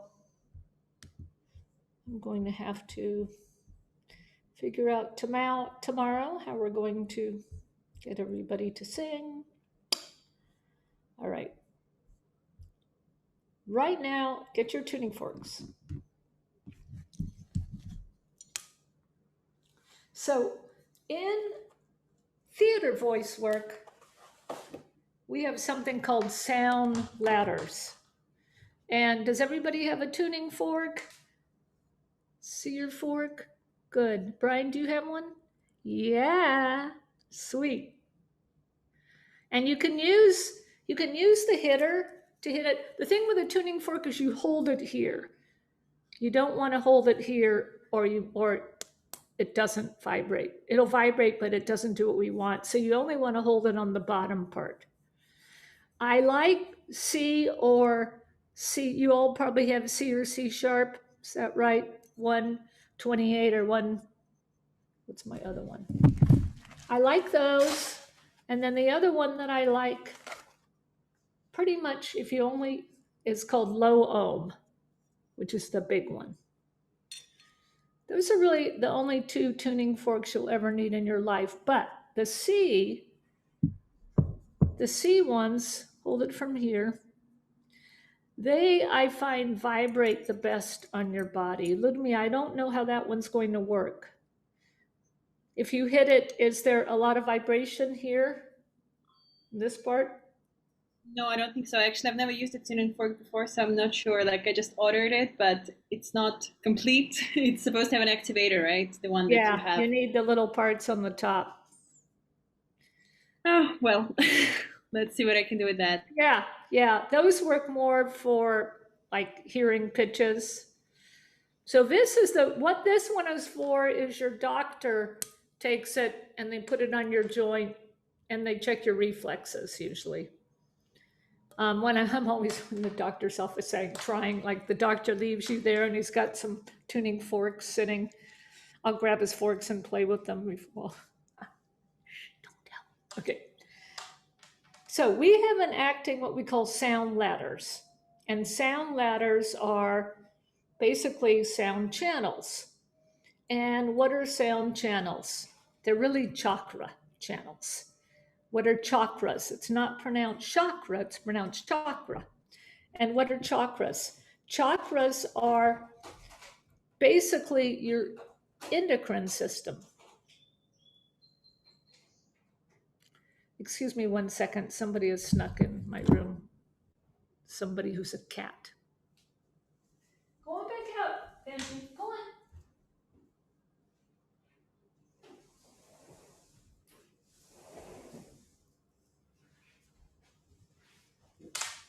They like to rip my yoga mats apart. I left the yoga mats out last night, came this morning, and there's holes and holes.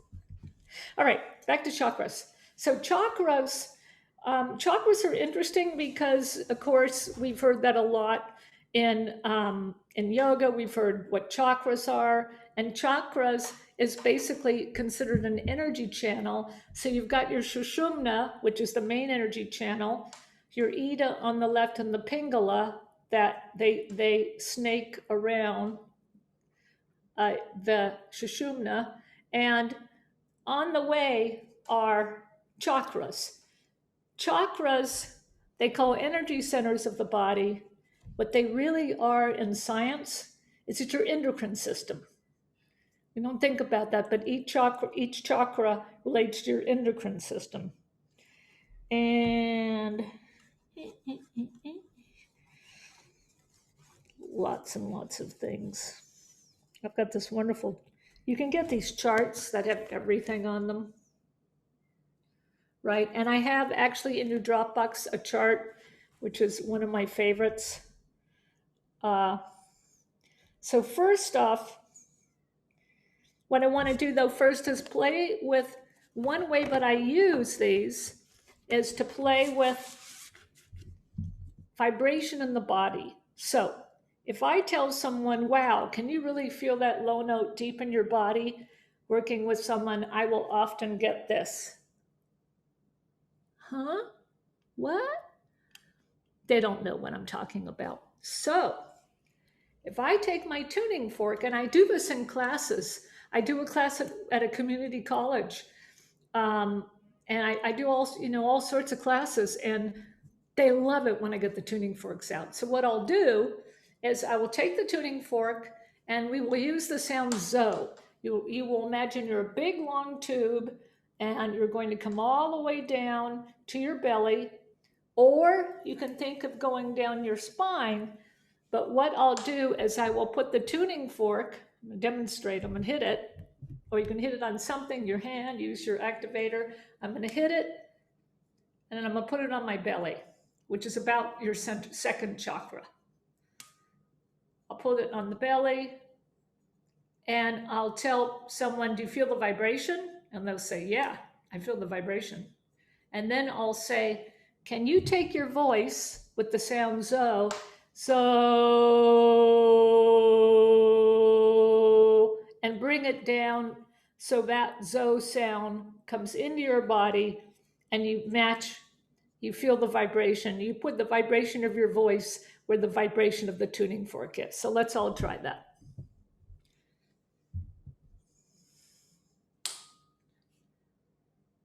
So,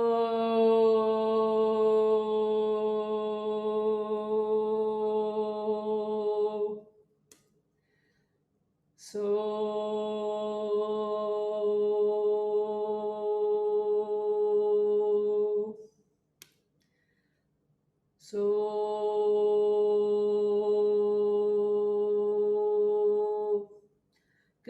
also, and if you have someone, this is really awesome to have them do it up the vertebrae of your back. You can take this, it's kind of hard to manage. You can put it on your lower spine.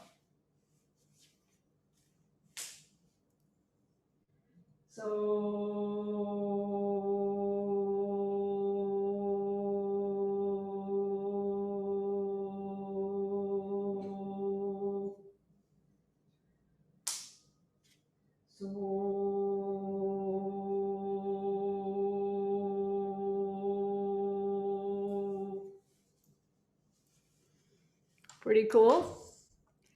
And zo, the sound channel goes from zo to just like zo, just a, and I'll come up to my Manipura solar plexus. It's called the Manipura. So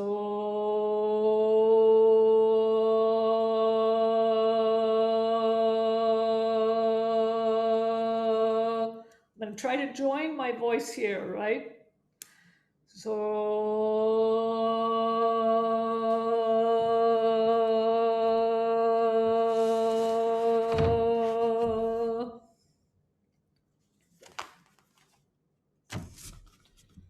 next place, I'm going to come up to my heart chakra. And I'll put this, depending on the, like you can put it right here, but you can also come a little bit. If I'm in a class, I don't go too deep because of, with women, I'll put it a little higher here. This is going to be ma, like a pleading child. So you put your sound here. So I'd be like zo, ma, ma, ma. This is your anahata, heart chakra.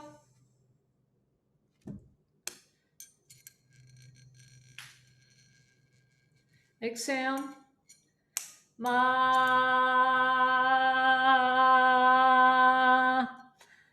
We always want some good chest resonance in our voice. So what I'll do with this is I will have them use this. I use this chakra a lot. I will have them put the sound here. They'll feel the bones vibrate. I'll have them add their voice to the vibration, not the pitch of this, but add their voice to the vibration here. And then what I'll do is I'll have them take it away, and can they still vibrate their bones of their chest with the voice on a ma. Ma.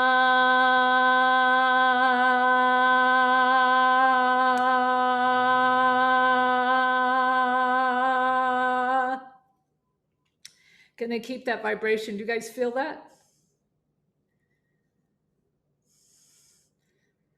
And you want to get this so it's vibrating pretty hard. I'm so used to using tuning forks, I just use the palm of my hand.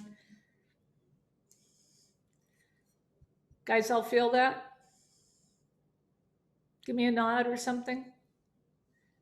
Feels good, right? I don't usually do throat chakra, although you can, but I don't want people sounding in the throat. Although there is a whole, you can put it on the outside of a larynx. And if you actually put it on that thyroid cartilage, there is a man who has these little vibrators, little pocket vibrators, and they have a whole thing of putting vibrators. This might be good for you, Gina, on here just to vibrate, to relax the muscles, right? We don't think about it. And you can use your tuning fork. You'll notice the muscles will let go. And here I would just do, if you want to make sound an easy ah, an easy ah, ah.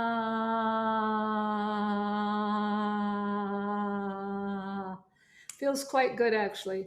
Ah, ah, ah. I mean, you can spend all day doing this. You're going to be like, you're going to be in love with your tuning fork. Really getting in here, right here, where the strap muscle is. Feels awesome. Doesn't that feel good, Gina? Now, as far as sound goes, though, I'll usually go from ma because I don't want them hanging. I will, for chakras, I will do what we just did. But just for pure sound letter, I'll go from ma to the nose up to the belty, top of our register, the nay, nay, nay sound before we're in head voice. And I'll put this right on the bridge of their nose. Nay, nay, nay, nay, nay. And they'll go, woo, that's amazing. Nay,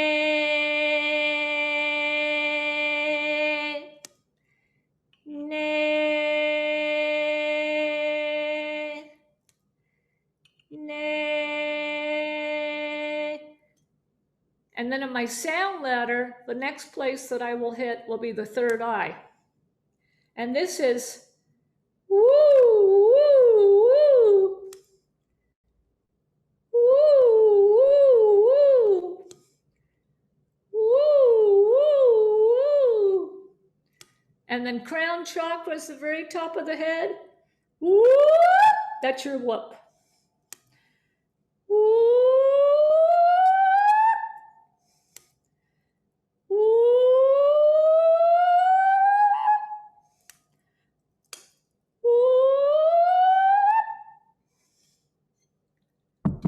pretty delicious, right? Now the thing with this tuning fork, I had a student who is had Hodgkin's disease when she was young. I had a non-Hodgkin's lymphoma when I was young, and she has had chronic pain ever since. One of the effects of having Hodgkin's or non-Hodgkin's lymphoma is there's some pretty brutal chemotherapy that they give you. And a lot of people end up with chronic pain or chronic fatigue afterwards. She came to one of my classes. I did an Om choir and then sound healing class where we used this. And I had her go up and down, and then I had people do each other's spine.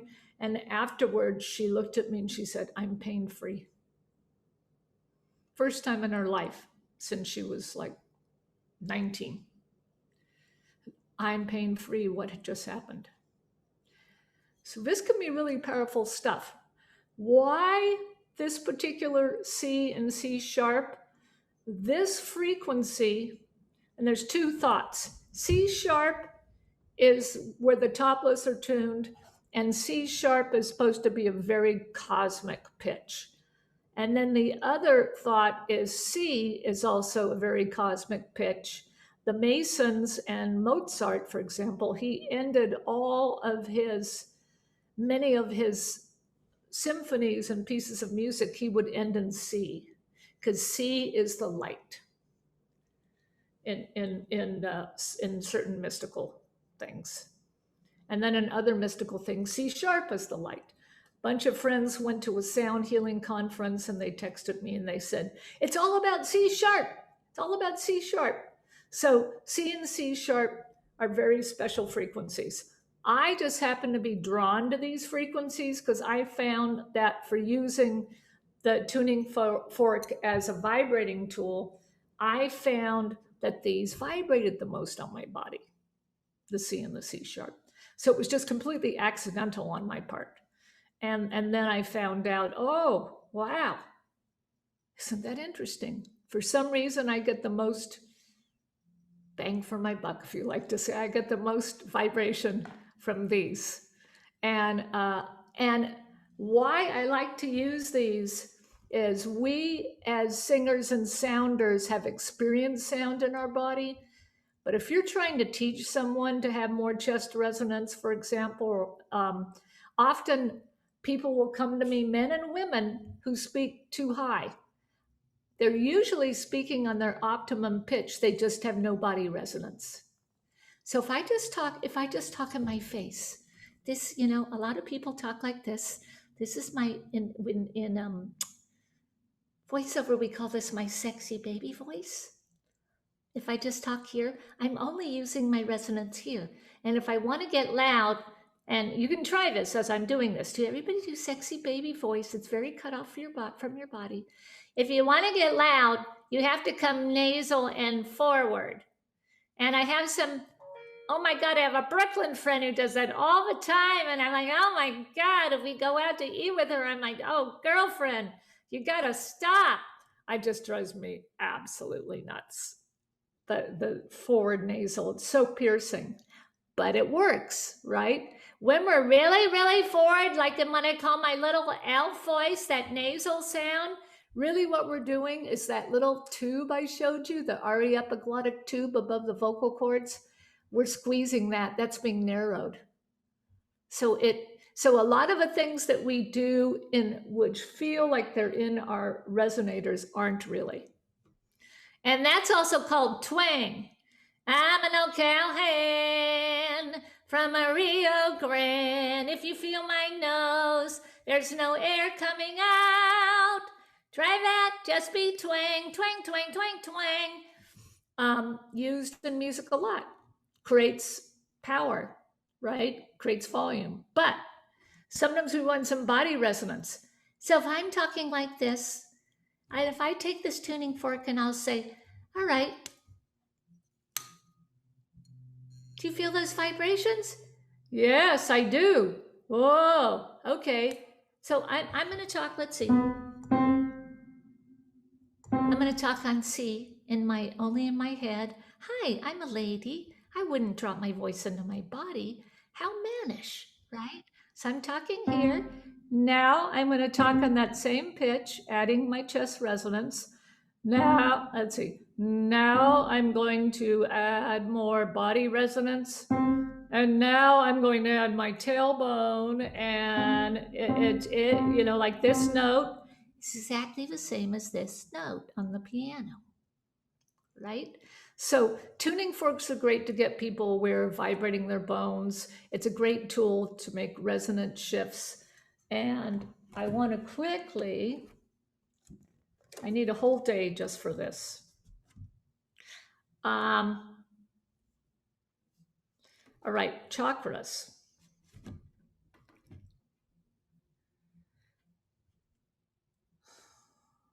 Okay, I want to go over the notes for chakras. So everything that you will find written on chakras, the very bottom chakra, this chart is great. You'll find a lot of these. I have one in there. It's so funny. This chakra doesn't have the names of them, but it has everything else.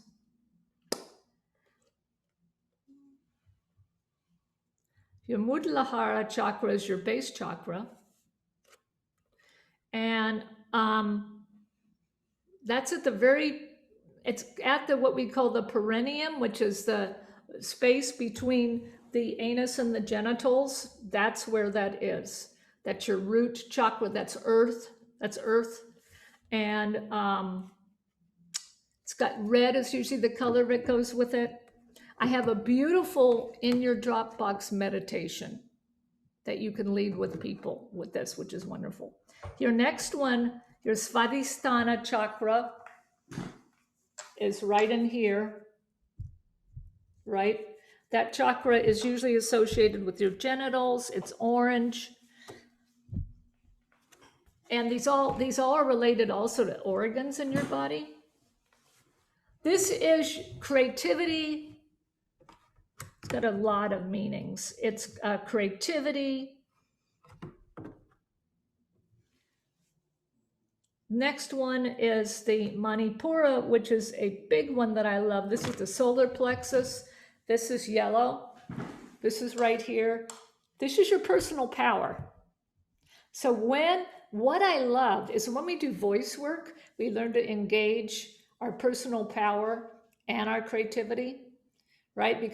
But the voice tends to connect here at the Manipura the most. And people actually, when they learn to be able to connect their voice to their Manipura, they have a feeling of confidence, which is personal confidence and personal power. And that's hugely important for people. The next one is the Anahata. Anahata, I believe is the correct pronunciation, right, Terra?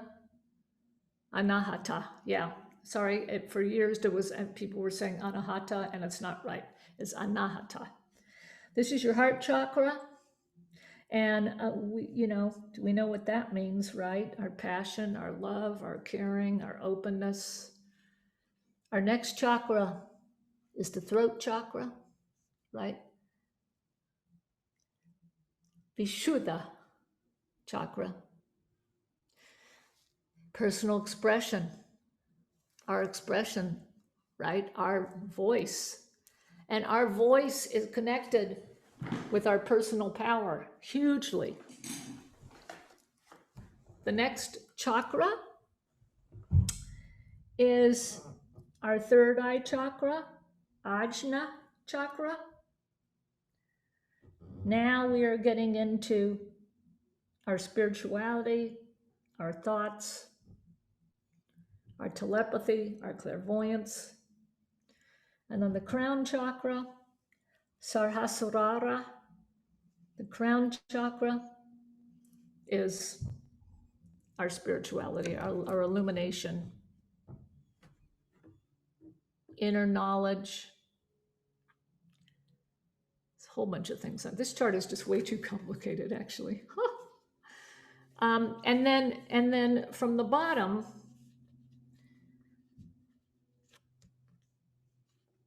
as far as organs, the very bottom, I'm not sure on this one, Terra, the root chakra.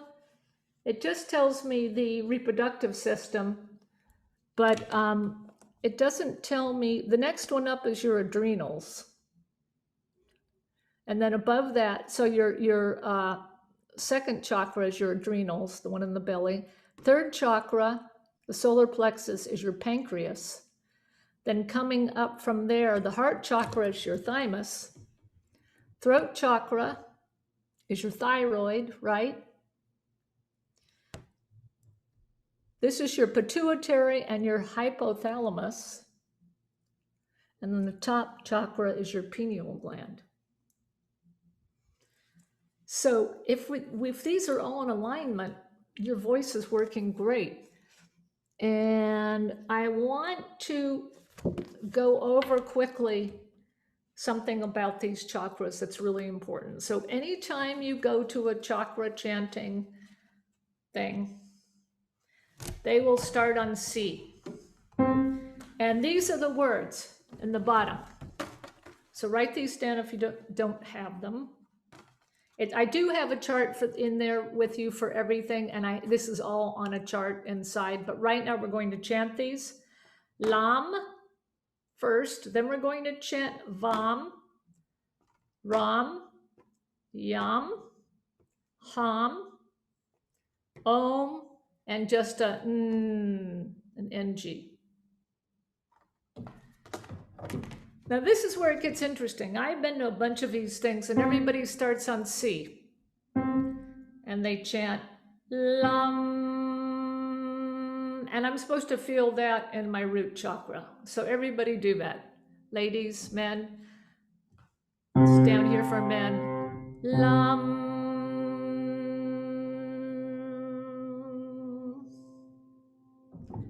I am not going to feel that in my root chakra, because it's the wrong pitches for women. And I, once again, did a whole bunch of research. And then in India, I asked the female Indian voice teachers. And they said, oh, no, that's not for women. And then I found somewhere, which was so awesome. Actually, do I have this somewhere? I found somewhere which was so awesome in some texts, old texts, that said, well, women can start on G, because the voice, the female voice and the male voice is either fourth or fifth apart. So it harmonizes. If you're doing a class and you have a men and women, then you can have the women down here.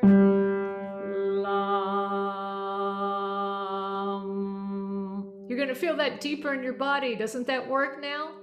Like, hello. It's awesome. So the men, you're going to stay on this note, and the women, you're going to start down here, and we're going to do but men are here. Lam. Ready? Lam. Then we're going to go to Vam. Vam.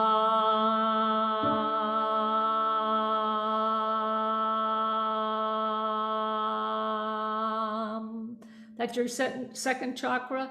Third chakra is Ram, which I love that. I'm obsessed with the Manipur chakra. That feels right to me. Ram.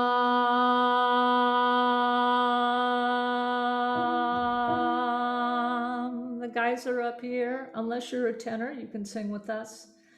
Then we're going to do heart chakra Vam on this note.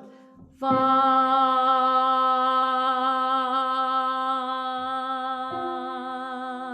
Guys will be here. Vam. Vam.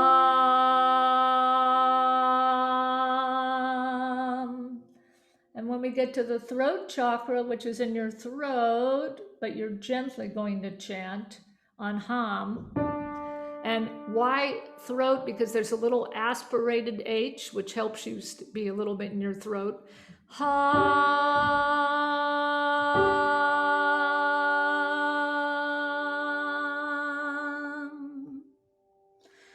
And now you're going to go to Om. Here's the guys. Om.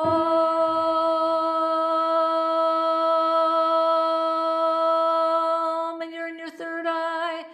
Om.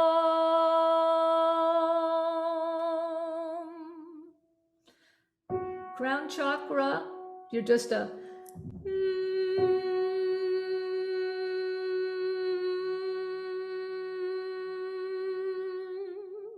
and then do an Om on the top.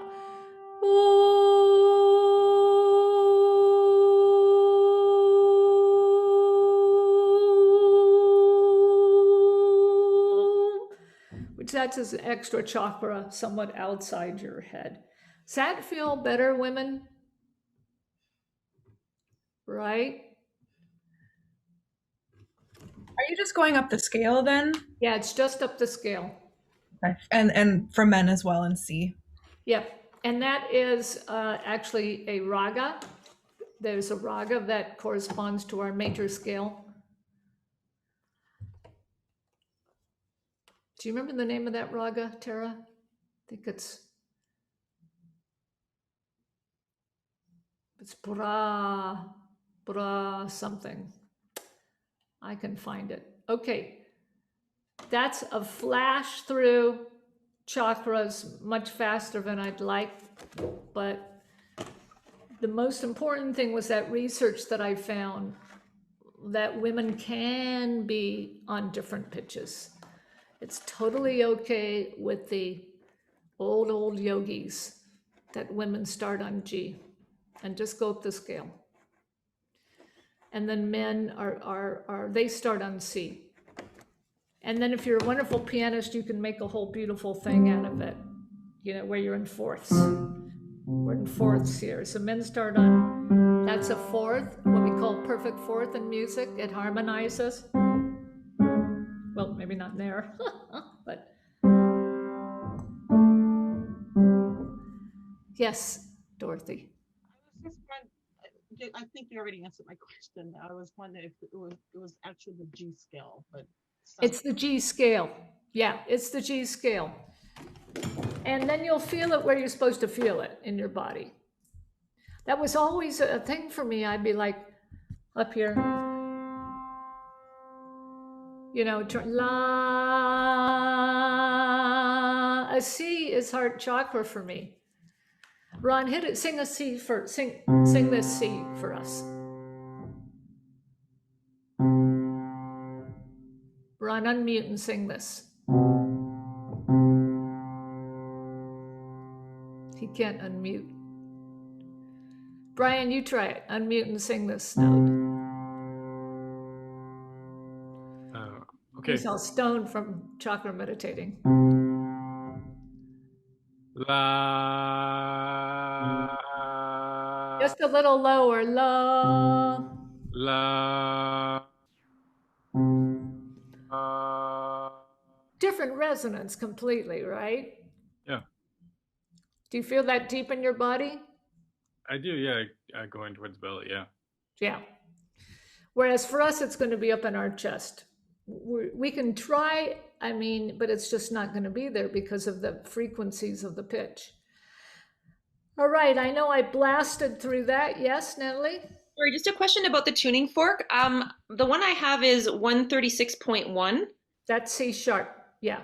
Okay, I just wanted to make sure that that was the correct one. Does it really matter if they're like?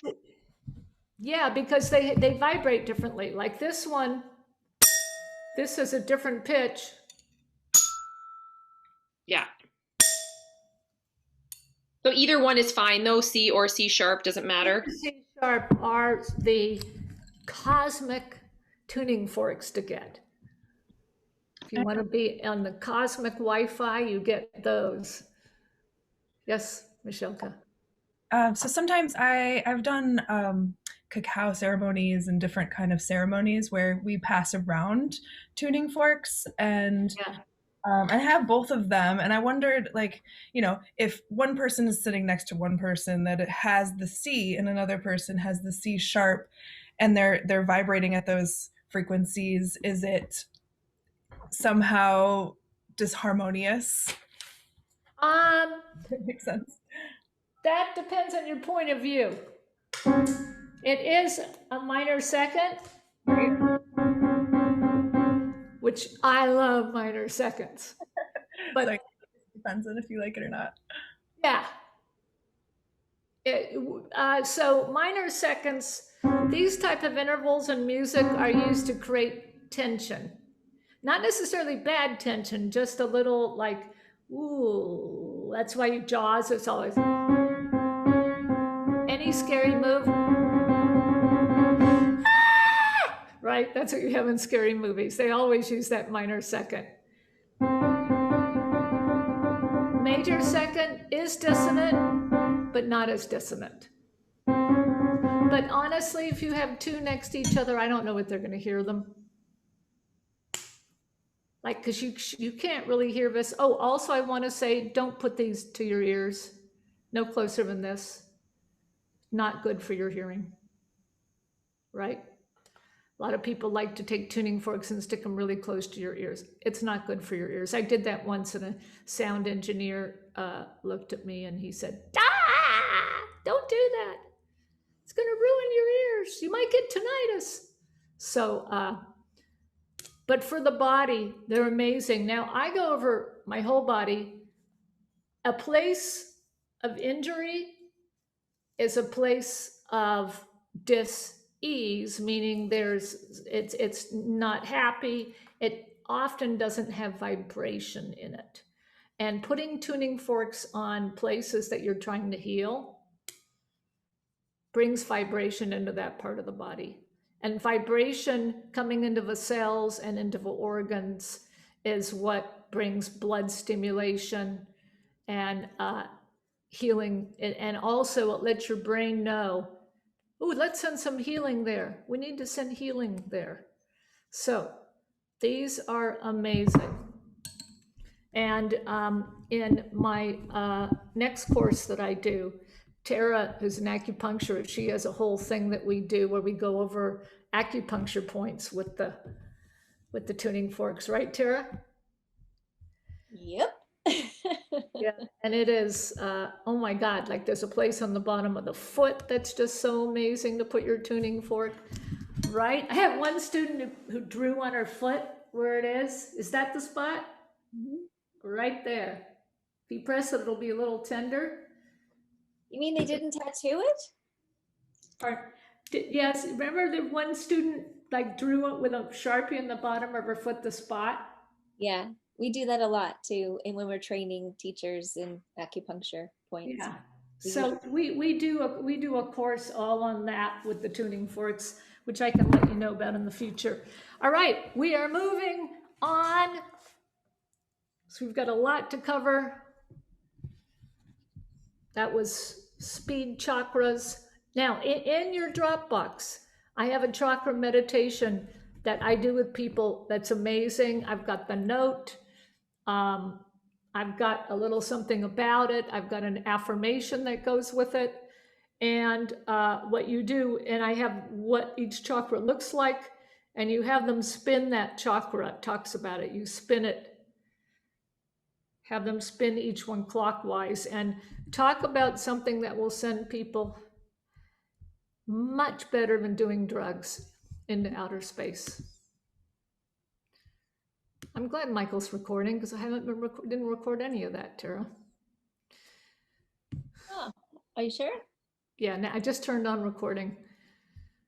Oh. That's okay, Michael's. That's why we have two computers, in case there's what we call operator error. Tara, I'm passing the baton. Or the tuning fork in this case. Here, grab it as it comes over. Yeah, thank you. All right. So everybody, I know that you came off of lunch, but we are going to do some movement. And so I just urge you to be gentle with yourself, of course, and that we don't disturb digestion. Normally we would try and separate it by a longer period of time. I'm going to also change this viewing because I like to see people. So I'm going to gallery view you. Great. All right. So, so get your mat. And we're going to start with moving bird dog.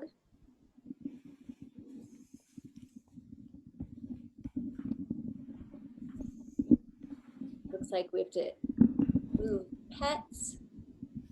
Sure. Shifting cameras, hopefully, so I can see you and you can see me both ways.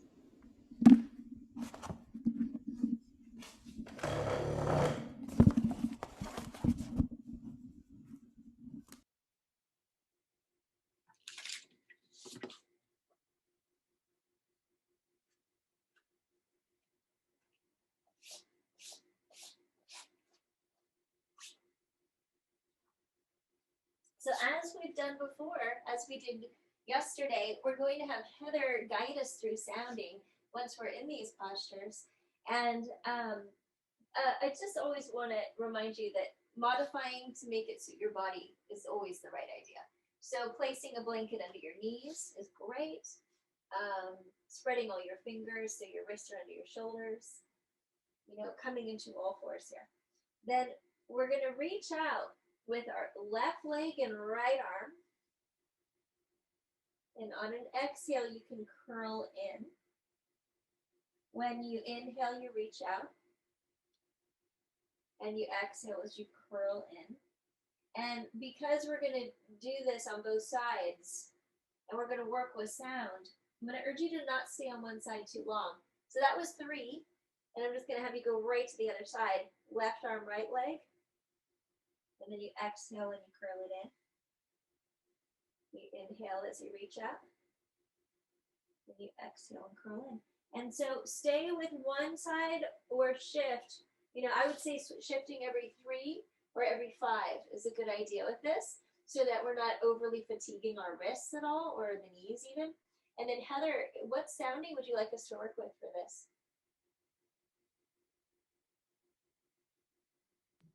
What I'd like you to do is when you first do your first reach, I would like you to really stretch, in this case, Tara, stretch out your left arm and right leg back for me.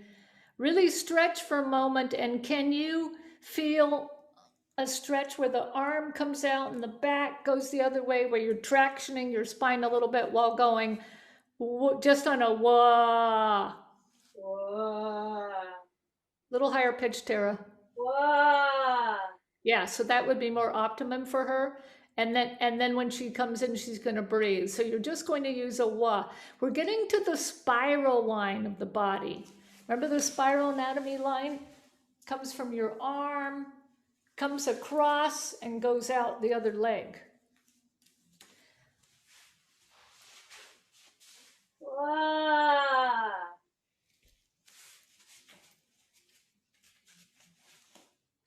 Wah.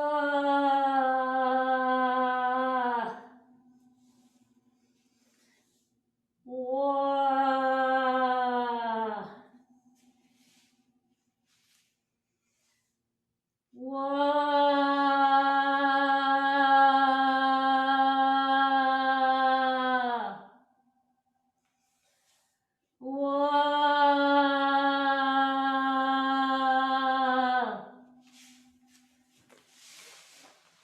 as you stretch one arm out and one leg back, you should feel pulling in your spine. Hold one note as long as you can and see if there's a change in your voice. For me, there's always a lengthening of breath, and my resonance actually improves. And Terra's going to unmute a couple people that are doing it. Yeah, I was just going to say, we're going to do some of that today too, so we can give feedback and hear things. Oh, I need to have you help me share though.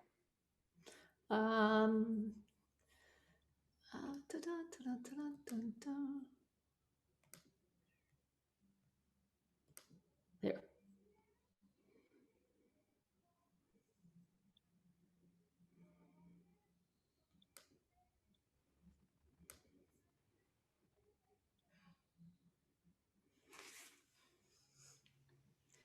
Yeah, Natalie, do that again and do the other side. And then as you stretch the leg away from the arm, make some sound just on a wah. Whoa.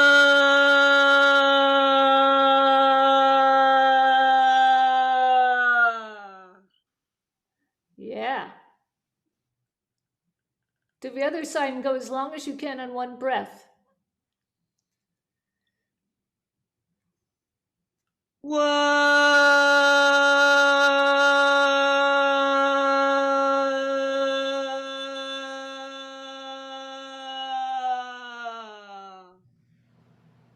Delicious. Can I ask a quick question? Please. Yeah, my head tends to rise when I say "wah" here, but should my head be looking down and not raising up? Neutral, ideally neutral neck. Ideally, right? okay. So Thank there's you. less That's it. strain. All right, got it. In alignment with your spine, so don't lift your head up or drop it. Good question. Important. Yes.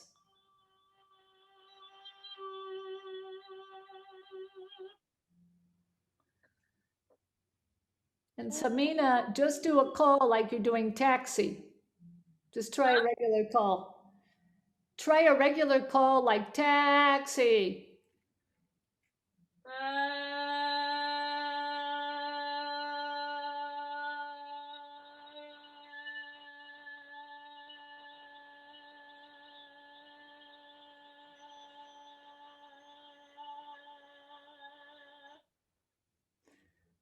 There's your straight tone voice.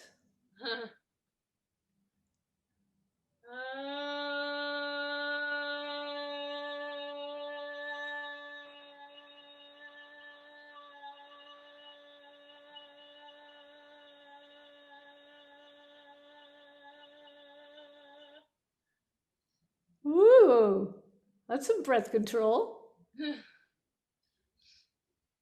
Cool. I feel like the more you think about the distance, the more my belly softens. Mm-hmm.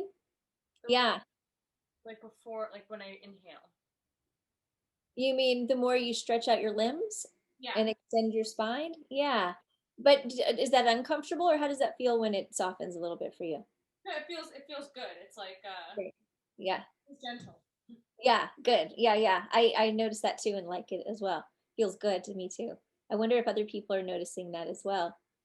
You're opening up a lot of the muscles of respiration through this, as well as the spine. So it should feel pretty delish. And letting it hang, right? So that Yeah. with gravity supported, and yeah.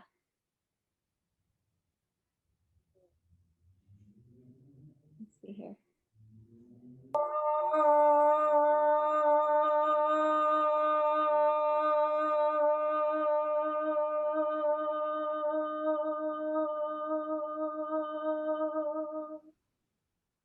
Oh yeah, Michaela. That's a vocal yoga experience.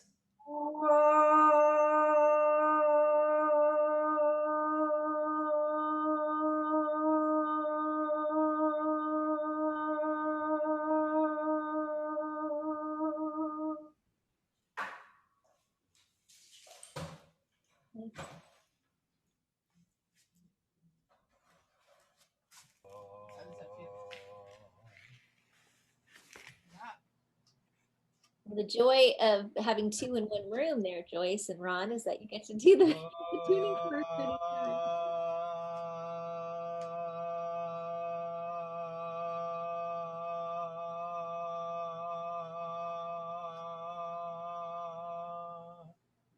Now she's doing what we end up doing in class often, is playing with our tuning forks on people. Yeah, great. So if you have a partner or a friend or something,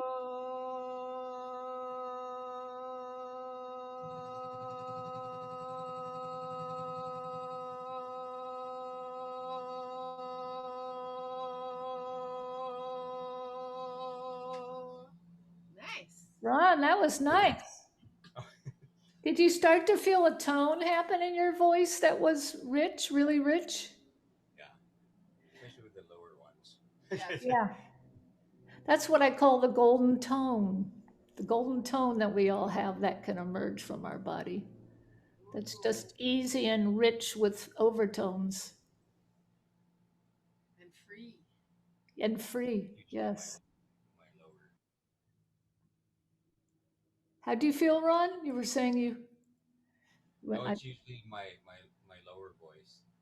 Yeah. Feel So it's just the full overtones that you're getting into. You're not just using your sexy baby voice. No, not at all. Not Hey, we're going to be moving to another posture soon, so I want to see if anyone has a question before we do.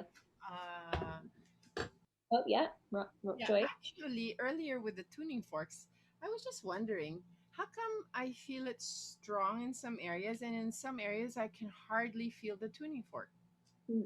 Well, you'll feel it more on bone. Here. There, you here, feel my it. belly hardly feels it.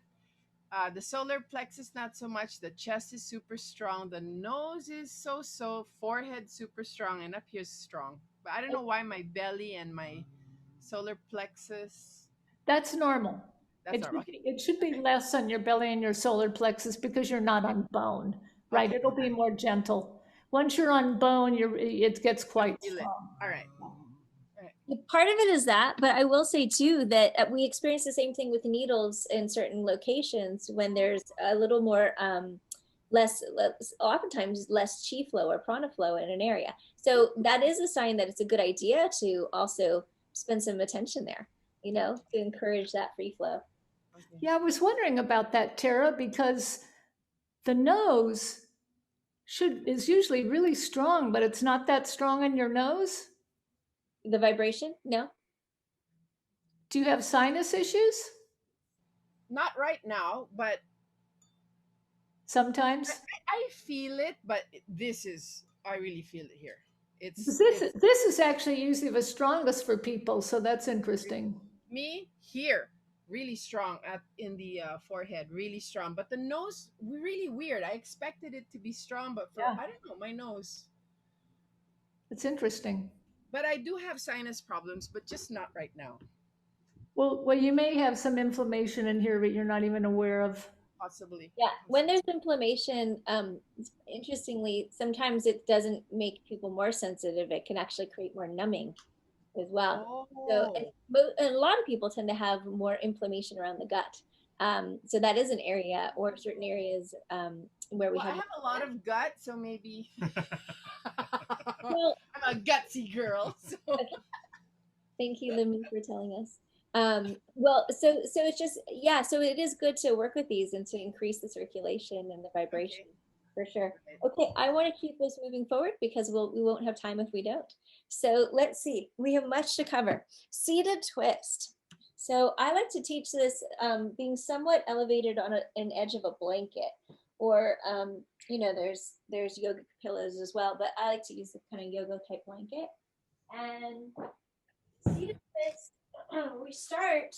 I like to encourage people to start with one leg straight because some people need to keep that leg straight. Some people have trouble bending both legs. So for the sake of different body types or different issues in the body, hips or knees that might be sore, we would keep one leg straight first and cross. In this case, I have my right leg straight. It looks, well, Yes, it's visually gonna look that way. Oh, it's not because Heather switched it, huh? So I'm not sure how I'm seeing things. Are you seeing my right leg or left leg? You should be spotlit. Yeah, I know, but you have a different setting than I do in here. So I have the opposite when I talk on my system. So okay, whatever leg you're crossing over, I'm doing left leg straight, right leg crossing over. Okay, so it's not mirror image. Good to know. All right, so now place your right hand back behind you, and sit tall, and lean more forward on your sits bones. So you want to make sure you're not leaning backward on the sits bones. You want to be slightly forward, slight forward bend. Then lengthen again, reaching up through your left arm. Bend that elbow and hook it to your outer right thigh to create some leveraging for the twist. With every inhale again, use it to lengthen the spine. With every exhale, explore your twisting. But don't twist yet. Yeah, no, right. Because this is a great one to explore your voice in. And what I want you to do again is I want you to do a wah. And just check right now your voice, do a wah. How does it feel? And then as you go into the twist, I want you to really, as you lengthen up, wah.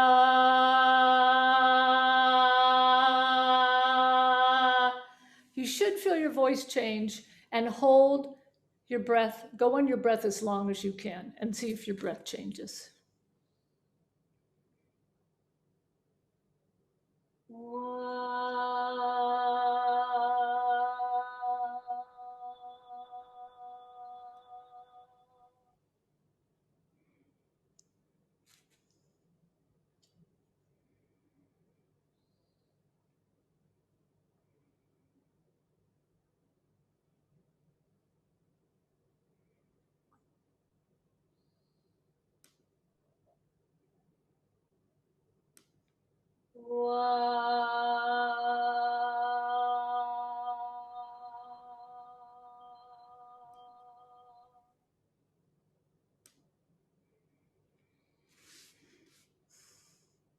These are deep. Twists are deep.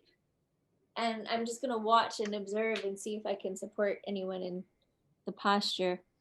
Yeah, I see how Natalie put her hand on the leg instead of the elbow, which is great. Great way to modify.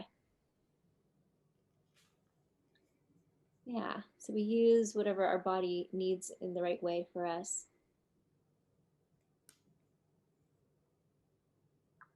See your hand on the outside of the leg? Yeah. Mm-hmm. That's a modification. So for most people that I meet, if someone doesn't sit slightly elevated on a blanket or something or a pillow, they tend to lean back. So you don't want to lean backward in a twist though, because it can start to strain lower back areas over time. So try to be as upright as you can, slightly forward even, then lengthen your spine more and find your twist.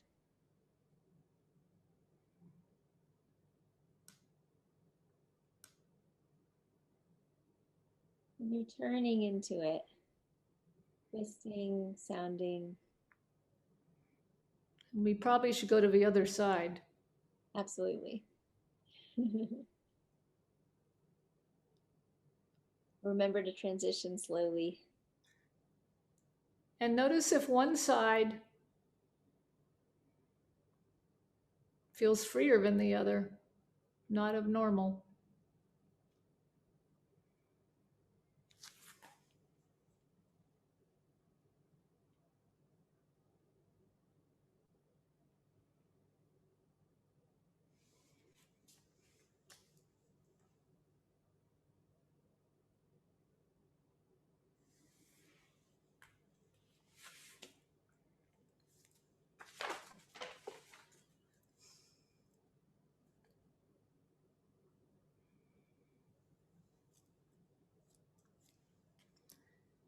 Sit equally on both buttocks. If you notice that it's hard to, just do your best to try to come back to sitting on both sits bones.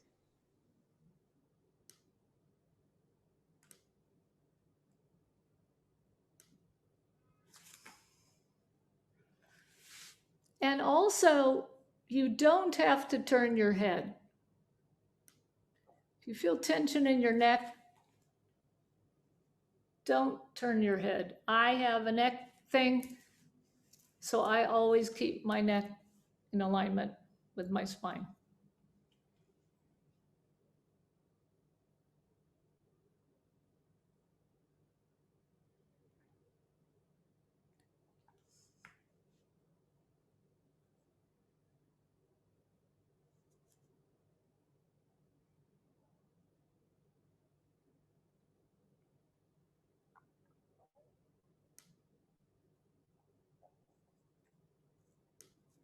We're going to wrap up this side soon.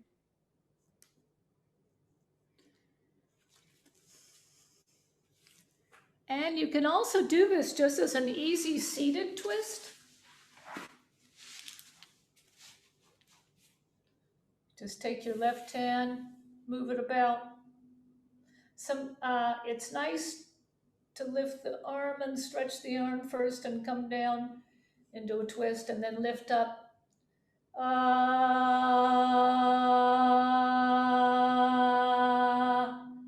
Totally acceptable to do a seated twist and in a chair. Right, Tara? Yes. So in a chair, let me demo that.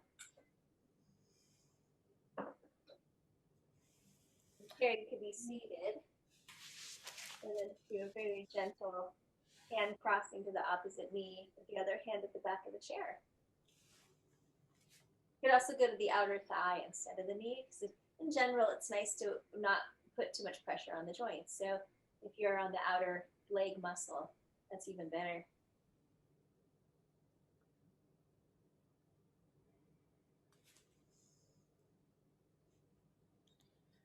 Twists are super effective at getting into all of these, stretching the costal muscles, all the muscles here within, and changing the voice. We need to work these muscles and we need to stretch them. Not only is it incredible for our digestion and our organs, bringing blood flow, but for our voice, these get often locked up. Especially because we like to push and pull, do all sorts of things. And here, even though we're supposed to keep the abs loose and working as bellows in a relaxed way, that doesn't always happen in voice work. And it's a major holding place of tension. The Manipura chakra here, this chakra and the second chakra, major holding places of tension for people. So this really, really opens up the body. Are there any quicker questions on this one, just to make sure we address it if there is, before we go to another posture? Joyce, I see you.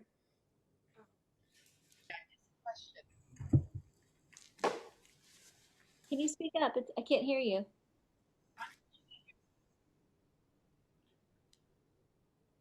Oh, I just unmuted you. Try now, Dorothy.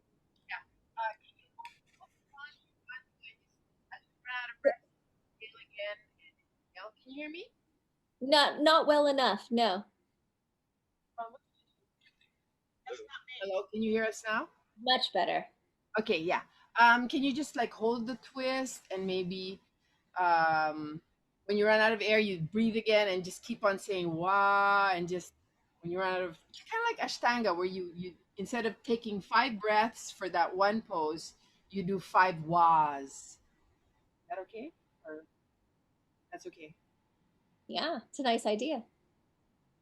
Yeah, because I enjoy Ashtanga. I like the holding a pose for 5 long breaths. Maybe it could also.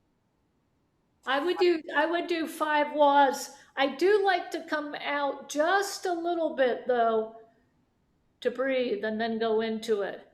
Because if you're in full twist, you can't let your abs really go. So I'll come just a little bit out to where, make it where you can see. I'll come, like if I'm here, I'll come a little bit out where you can feel my belly, see my belly pop out, and then go back in. I'll come a little out and go in. And each time you'll be able to twist a little deeper. Oh, that just like in Ashtanga. Mm-hmm. It's nice to hold one long wah though, because usually when you break up the tension in the core of your body, the breath really lengthens nicely. Yes. Samina. I have a question about this pose and also binds, just because it's kind of a similar motion. When I practice this in like my studio sequencing, I try to actually avoid these, especially in the morning, because I find they make my acid reflux go nuts. Is there a way that you can, even if I like didn't eat super late the night before or anything, it just happens? Is there a way you suggest approaching it that could help that stop or reduce? Well, first of all, sitting elevated would be especially important for you because if you're in a slightly forward angle when you rotate instead of upward or back, it's going to be better for the acid reflux, part of that. How it's that idea that if you're slightly more upright, acid reflux is lessened. Do you get that as a common thing? Just so I know. Yeah, I mean, in like any twist, whether it's the parivrita, sorry, I have a small space. When you're twisted this way. Yeah.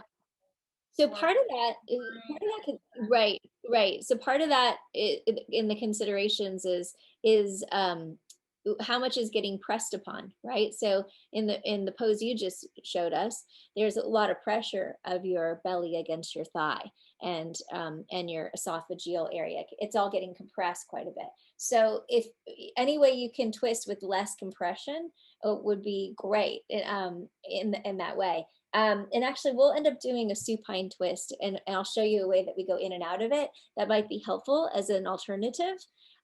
It's something that I love to do often. I taught it this morning, actually, in a class. And I have clients that have acid reflux that have really liked that one. So I'll show you for sure later, and hopefully that'll be a good way to go. Thank you. I just have to say, I really appreciate the way that you talk to us. In my studio, I would be told I was weak if I didn't do the pose the way that the person wanted to teach it. So I'm like getting teary-eyed just having you talk in this really positive way. Oh, it makes me sad to hear that, honestly. It's it's something we need to change out there. And I think it takes the students also understanding that it doesn't have to be that way so that we can actually request that it changes with the studio owners or the studios in the way they're doing that. It's funny, I'm about to have I've been leading a lot of talks every week, small ones, 15-minute ones with certain past students and who are doing amazing things in the world. And we're actually going to bring this up next week, some of this topic, because it's just so at the heart of challenges, how I don't want to go into it too long, but I love that you're open to hearing suggestions for different ways of doing things, because I think it's so important that we all keep exploring it and evolving yoga for the times. Terra, is your YouTube channel called Terra Wellness? Let me double check because I don't even know what I'm calling it. I think it's Terra Wellness. I think it is. Or it's going to be Terra Gold Wellness. Right. There you go. Thank you. Yeah, the talks. I'm in one of the talks. It's wonderful. It's fun. Yeah, it's fun to do. So let's see. Yes, thank you, Dorothy. Yes. So who else wanted to say anything about this or have a question about it? Anyone? Okay, if not, we're going to go to the next one. Put it in the chat. Yes, at some point I will. So as stretch of the wall. This one gets a little more challenging. I'm just going to say from the onset, because a lot of people tend to have tenderness in the knees. So it's not for everyone if they have tenderness in the knees. But that said, using a lot of props can help reduce the discomfort in the knees a lot. So if you have bolster pillows in a studio or at home, I use those a lot. I also use folded blankets a lot with this particular posture. Also pillows. So most people have pillows somewhere, some kind of pillow. I'm going to demo over here. Actually, I want to put these ear pods in so you can hear me very well, better, no matter where I am in the room. There we go. Let's see. Great. Okay. not doing anything yet. Hold on, I'm getting there. Is it? Does anything sound good or different to you? Do I sound hearable? Okay, great. So I have these big pillows that I even use at home sometimes. They're different than bolsters or normal pillows, but you can see the depth of mushiness that's nice to have. And so I have one that's going to be on the bottom and one at the wall. But like I said, you could use this with blankets or other kinds of pillows. And we're going to come into this. I have folded blankets too, so I'll just demo with one just for the sake of it. We'll come into this from an all fours position, and you're going to scoot yourself up so that one knee goes as close to the wall as it can, or as close to the pillows with the foot up the wall. In this case, I have my right foot going up the wall. And then from here, it can also be very nice to have blocks, though not necessary, but nice. So if I have my blocks, I'm going to use them because it helps me lift higher, and then step the left foot forward. So I have my hands on blocks to be more upright. But if you don't have those blocks, you just do your best to have your left foot forward, and then you can end up with hands on the thigh. The more upright you get, the more intense this becomes for the quads, psoas area stretching out. And then to deepen a bit more into psoas specifically and hip flexor specifically, drop your tailbone down toward the ground while you maintain a lunge, and gradually even consider deepening into your lunge. So this is the part one. And for some people, this is so much that this might be where you remain. But if you feel like you can take it further, then you're going to raise the right arm and open up through the side even more.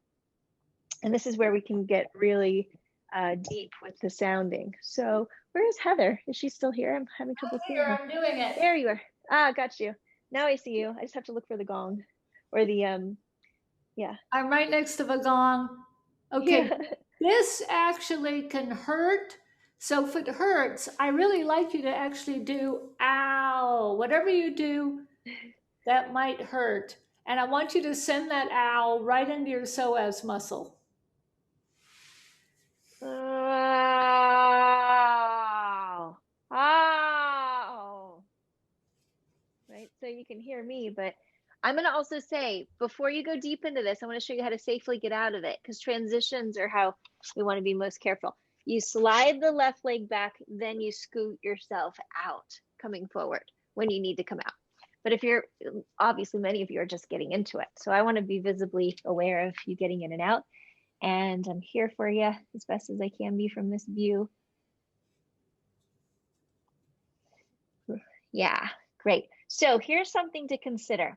If your low belly and your upper pelvic floor is collapsing forward, it won't be as deep of a pose. Lift your pelvic bones up away from so left pelvic bones lifting up away from the left thigh as much as it can be. So in other words, to give you like instead of me doing this, see, I'm going to lift my pelvic bones, lift them. Yeah, and encourage that drop of the tailbone. Terra, Yep, you see me? I do. Am I going to want to come forward into a stretch? Yes, I would lunge deeper, but keep lifting the pelvic bones up as you lunge. Lift up and lunge forward. That's right. So you're not collapsing your low belly. You're actually somewhat engaged a little bit. You have to maintain that length through the spine, and the abs have to work somewhat to help that happen.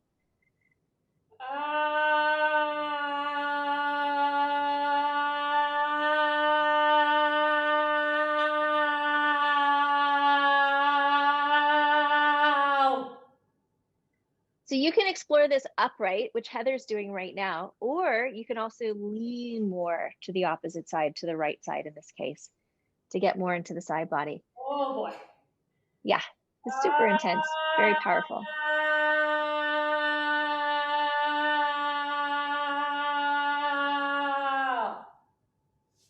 So I don't want to have you here too long, anyone, too. It's very important to gently come out before it's too late. So a question that I get sometime with people who have bodies similar to mine, I don't feel that much. How do I feel more? You really don't feel much? I don't really feel that much. Isn't that amazing? I don't think there are many people that So have that problem. would I like to do it more, or? Yeah, well, being more upright is going to deepen it. Dropping the tailbone, slightly tucking it is going to deepen Okay, it. all right. The tailbone tuck is nice. It makes a huge difference. It's still not too intense for me, but you know me. Yeah, this is where Heather is hyper flexible, much more than the average person. So try the other side if you haven't yet. Sliding your left leg up the wall instead of the right leg.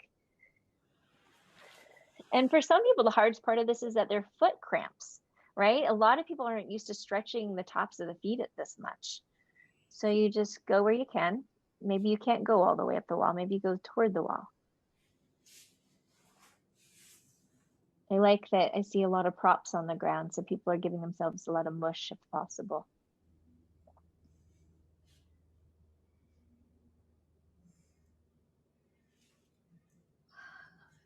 Great.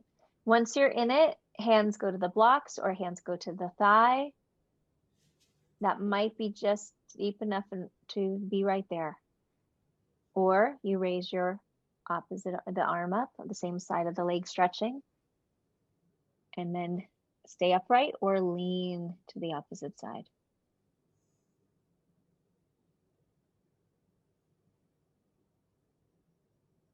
Make sure to sound into it.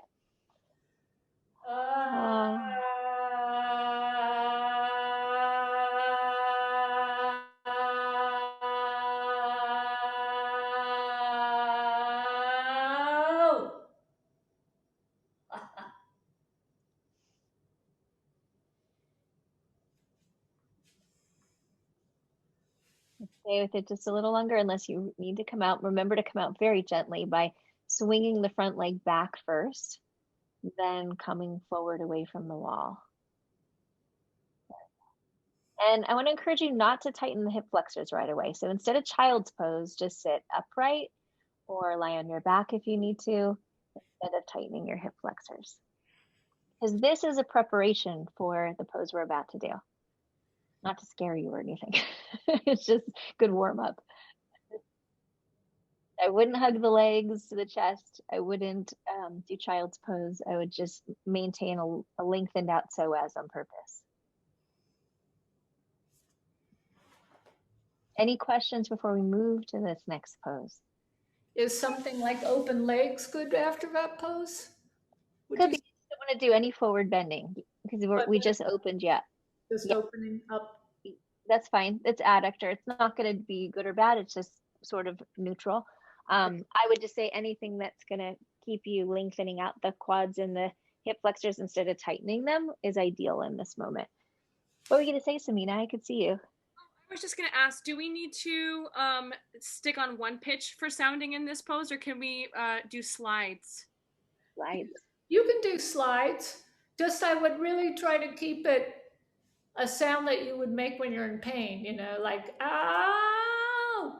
So, okay. So and direct it to the psoas, and you'll feel the muscle release. Okay. Thank you. So, because that's such a nice warm up for this next one, we're going to do Lord of the Dance or Nataraja pose. Many of you will recognize the name of that if you teach already. I love to teach this though, especially with vocal yoga, with a hand on the wall or a hand on a piece of furniture so that we can be here and work with it for a while. Instead of it, if we make this a pose that's very much about balancing, then we can't be here as long. If we be here in a way that allows us to be somewhat supported, we can really work the pose with the sound. So starting with the right hand on the furniture or the wall and micro bending your standing leg so we're not locking up the joint. Turn your left palm open. Turn it open like you're opening your chest, opening your arm, and bend your knee, the left knee, so you can hook your hand to your inner ankle. So this is important because if your hands flip to the outside, it's going to drop your shoulder forward and it's going to actually close down that part of the chest. We want to do the opposite. We want to open the chest. We want to wrap the shoulder back and hold the inner ankle or the top of the foot And then again, micro bend of the knee is great. There's nothing wrong with it. It's great. As you reach forward more, press back with your foot into your hand and your hand into your foot. This is one of the most important poses when we can work together in person someday, because this is where we get really stretched. So I'm going to have you try this if you haven't. I'm seeing a lot of you get into it. One thing to be mindful of is sometimes there's a tendency for the knee to kind of open out, but I'd like you to sweep it back instead of it, so it doesn't tighten your low back. So look at me for a second if you can. Instead of flipping open and out, sweep the knee down toward the ground and then back. So it's going back. There you go. And then you're going to stay into it. Heather, please take over with what sounds to help them be with. I actually like to sing in this pose. This is one of my favorite poses to sing a little piece of music in, because by the time we get to this pose, you've opened up your whole chest. You're stretching everything. You're stretching all of the muscles that are used in phonation. So whether it's some little kid song that you remember from being a kid, or it's a piece of something that you sing, actually sing a piece of music. And we may pop in on a few of you. Yeah, and please remember to switch anytime it's right for you to switch to the other side. So you're not waiting for us to tell you, but you're listening to what your body's telling you.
If I love you, words wouldn't come in an easy way.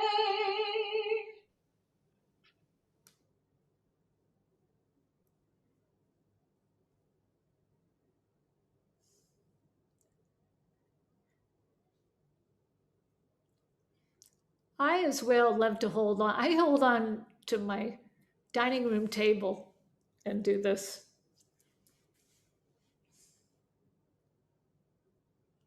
Make it easy.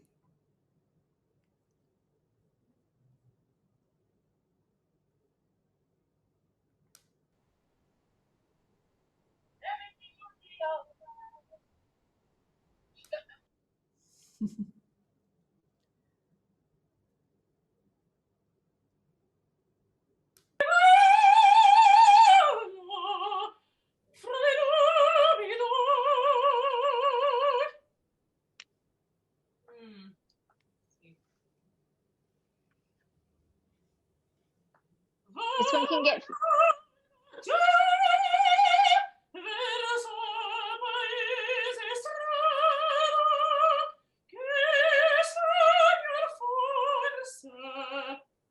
That's hard to do. Samina, try exactly what you're doing without locking out your knee. So be really strong in your foot, but micro bend your knee more. Yeah. Make sure your tongue's a little forward too. In your mouth. Make sure your tongue's a little forward in your mouth.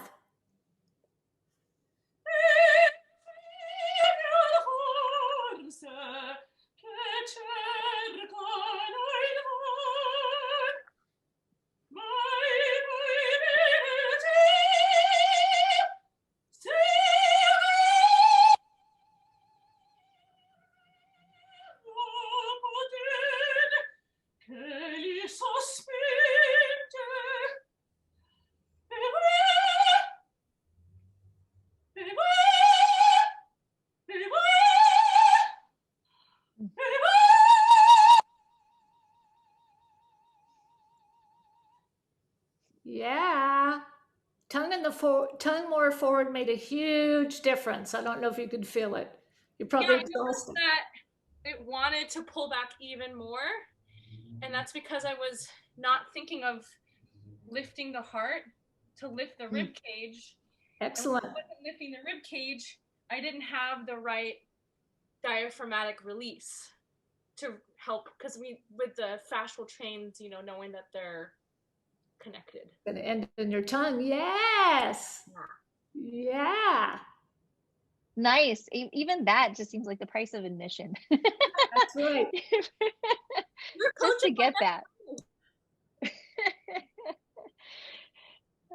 Anyone else having an experience that you can share?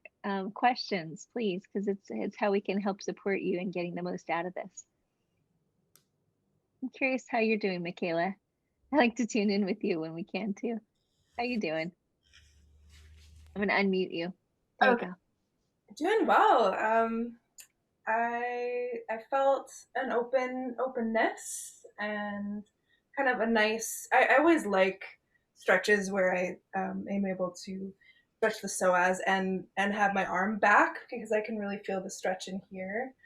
And then singing into it, of course, helps it release a bit more. And then I was singing a song that I wrote, and so like having that go into that muscle and have it kind of more of a part of me in a way, and that was really interesting to play with. Yay. Yeah.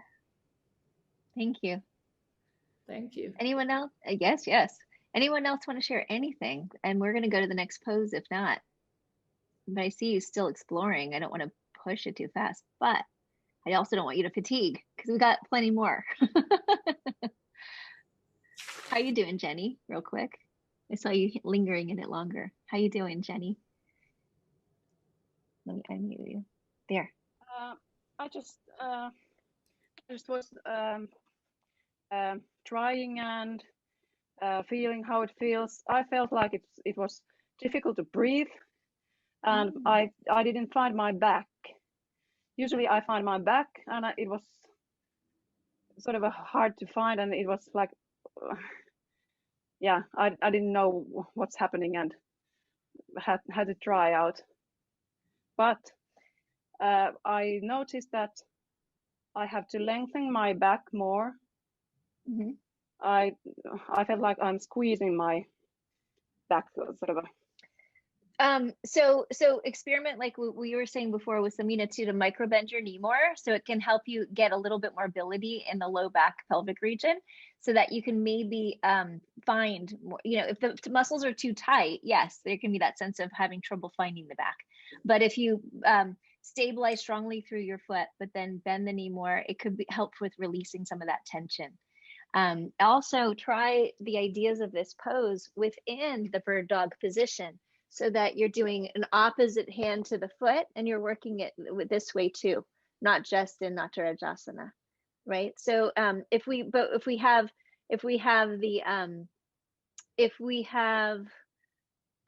too much collapsing in the belly, because we don't want to be tight here in the belly, but if we have too much collapsing in the belly, we get overarching in the back, and it is hard to access from here. But consider working it all those ways, everybody, because it can be great ways to explore. And it can be done in a small way. Show them a very beginner version, Terra. Well, so a very beginner version would be, just to be here and, hardly in it. We just do a little bits instead of, huge. It can be just gently, the idea of it, the early stages of it. Yeah, you're just looking for a stretch in the front of the body. That's our purpose, right? To stretch through here. And for some people, what Terra just did, that's beginning version, is enough. Totally. For many people, it's enough. Many people, because we're using this for the voice. Yeah. She says she loves this. I want to move into going into half moon pose, which again, I know many of us have probably practiced before. Recording in progress. given everyone's backgrounds. But this is a pose that I highly recommend doing with a block and with a wall or a piece of furniture behind you. In this case, you're going to see me with my furniture instead of my wall because of the room I'm in today. But the reason is because you want to use the referencing of how it can support you. So we're going to start on the right side and line it up with the block under your shoulder. And then as you're lifting the back leg, make sure you're close enough to the wall that you're leaning into it somewhat. And then this is another one where it's so easy to lock out the knee, but I want you to intentionally micro bend the knee, intentionally be in a place where you're strong and you're not locking, right? And the whole torso and extended lifted leg are like one long line. Then you can reach up with your arm or place your hand behind your head like we talked about the other day. And often we'll work with the arm reaching over the ear when we work in partner work here in person. And Heather, anything you want to say? Well, with here this? I like to use just a pure whoa again, because I want you to think about the sound reaching your foot away from your head or your arm. I can't do it with the arm the way Terra does. I just have my arm up on the wall and stretch. And once again, just do a plain whoa. And I also cheat. It's not really cheating, but I will do this with two chairs sometimes. When you say two chairs, where are you putting the second chair? Well, I'll take one. I'll put my foot or something. Oh, on something. Yeah. So you're able to be there longer. So if I want to hang out longer, you know, I may do it instead of using a block. So you can see me. Yeah. Yeah. I may actually do it with my arm on something and my right. Yeah, and everybody, this is such a great way to do this. I actually teach this with my privates a lot, where we do it's like puppy dog version in a sense, with one arm, or it's like a half of a half moon. It's half of a half moon. Against the wall, with my arm up. Yeah, that's nice. That's a great way to do it. It's just a way, especially since I'm recovering from a slip disc. Yeah. A lot of stuff I've had to really modify into an easy way. And I love that Heather reminded us to do that, because a lot of people have trouble sending their hand all the way to the block even. So if you extend it out on a tabletop or on a piece of furniture or a chair, this is great. The only thing with the chair is be careful, because some people aren't stable enough and knowledgeable enough to know how to be safe with that yet. It's usually better to have a more solid piece of furniture. Yeah, it depends. Like I did a class, a vocal yoga class, and they happened to have this long kind of a dresser like you have. So I had my arm on that, and then there just happened to be something the perfect length on the other side that was very stable. So I had one arm on the dresser, and then there was a like a cabinet, and I had my leg on the cabinet. It was really fun. Nice. Yeah, so Natalie, slide your hand a little bit more under your shoulder, just so you take the tension out of your neck. Great. So joint under joint, yeah. Everybody notice that. Same, Joyce, for you too, Joyce. Slide your hand back under your shoulder more, a little bit. And Jean, I really recommend trying it against the wall. Yes, use a wall. The feeling of the wall and singing into the wall is delicious for your body. And Ludmi, slide your wrist under your shoulder more too, if you can. So that, yeah, so it's not ahead of you. So when you're, anyone who's in this, if look at me for a second, if you're wondering why I'm saying this. So if you're out here, it's actually going to tighten the muscles that go into the neck. Trapezius in particular is what I'm thinking of. So slide it so it's your wrist more under your shoulder like that. Not, we want to reduce some of the tension on the part that's stabilizing. Yes, sometimes we don't have an available wall, so I always And Masha, separate your hand from your leg more. Create more distance between the two. Yes, good. More, even more if you can. So your torso is extended longer on that side. Yeah, so if you had a block or something, anyone who doesn't have a block, one of the things that I often use is a can. If you have canned soup, a canned soup or a glass container, for tomato sauce or something, they can be a good size. Water bottles can be great.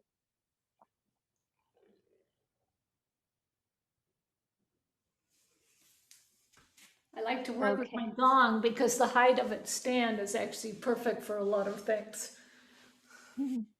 Oh, could I just ask a question? Please. Sure. Yeah, it's really easy to get lost in these stretches. So how do you make sure you're balanced and you're doing enough singing on one side to match the other side? Do you Well, just go by you could feel, create a or little do timer. You can you can create, have you a can timer? do, yeah, you can, a little timer. I know teachers, yoga teachers that are really well-known yoga teachers that have little timer things that they're always looking at because they want to be good about that. And it is a good idea because you're right, you can get really lost. Time and Yeah, space disappear. it's easy. Without the singing, I mean, you can keep track much better. Even then. And you can sing. I like to start with a wah for the stretch in this, and this is another pose that's nice to sing a song in. Right. Okay, my walls aren't available. Got it, Dorothy. I'm seeing, but do you have anything you could lean against that would be useful? Even using the end of the bed there. If I don't know if there's something behind that bed, but I can't see because your hair is in front of it. You could use some of your furniture. Yeah, use furniture. Use anything just to give you some support. I used the furniture. Oh, you did. All right. I missed that before. Sure what the sound was. And then Oh, wah. Wah was the sound. Yeah. Yeah. Sorry for the delay in responding to that. And then you can sing as well.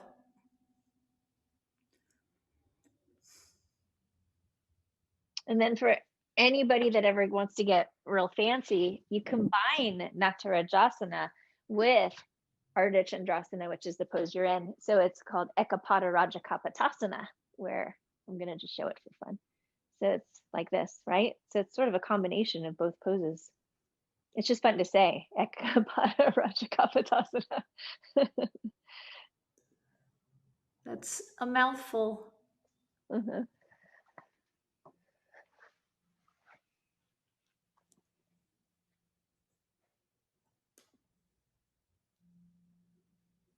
Nice. Yeah, I see Samina trying it. Great. Oh, and there's 2 blocks. Nice. Great idea. Microbend even your elbow. Experiment with wrapping your shoulder back, Samina, and microbend that standing knee. So many of us are kind of double jointed where you can easily overlock, and I can see that. So it means we have to think about it sometimes a little more.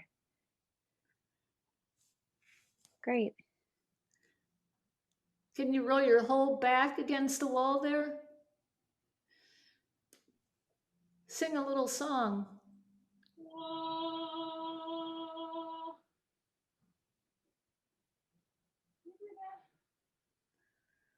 Oh, she's going for the hard one. She was going for the hard one. Oh, I didn't know it was on. Sorry, I can't hear because my AC's on. That's all right. Where You're fine. is the head supposed to be in this? Like, what should it be straight on with the spine? Your head? Yeah. I would keep it neutral. Yeah. So you could look down, but I'd say neutral's the greatest for singing, of course. Mm-hmm. Yeah, you don't want to bend your larynx. Okay, that's a good point. Okay. So let's see.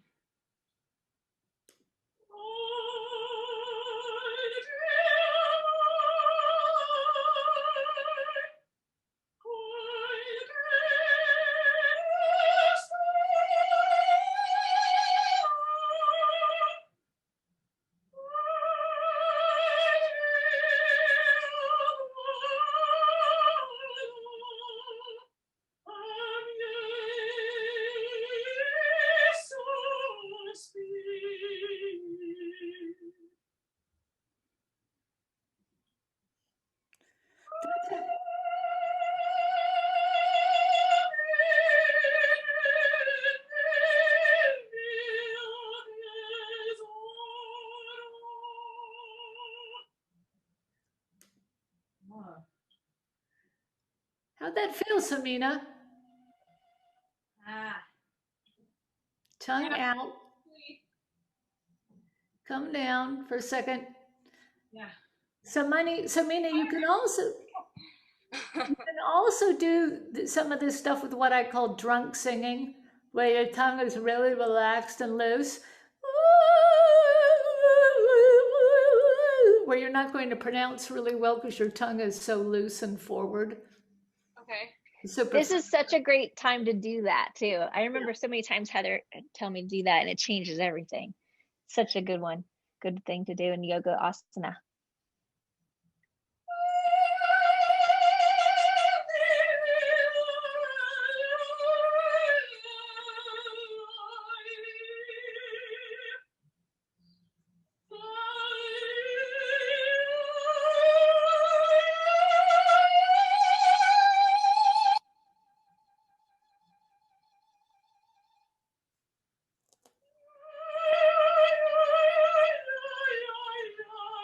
Yeah, it's better on that, on the descending. It's harder to think of the tongue thing on the way up because it's just a terrible, hard phrase. So as the tongue goes up, okay, there is called the palatoglossal muscle, which we didn't get into a whole lot, but there's a muscle from your palate that falls to your tongue. So as you lift the palate, it pulls the tongue back. And that's a drag because as you go higher, the palate wants to lift, but as it lifts, that palatoglossal muscle pulls the tongue back, and you end up with what you don't want, which is a backward tongue.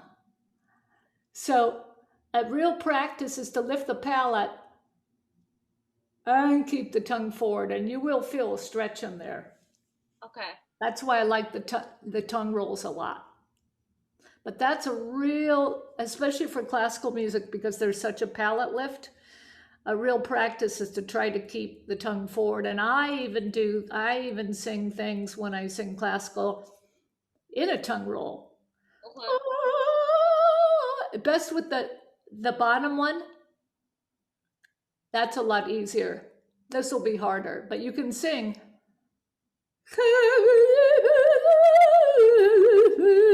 You can't really pronounce anything, but you can make the sounds.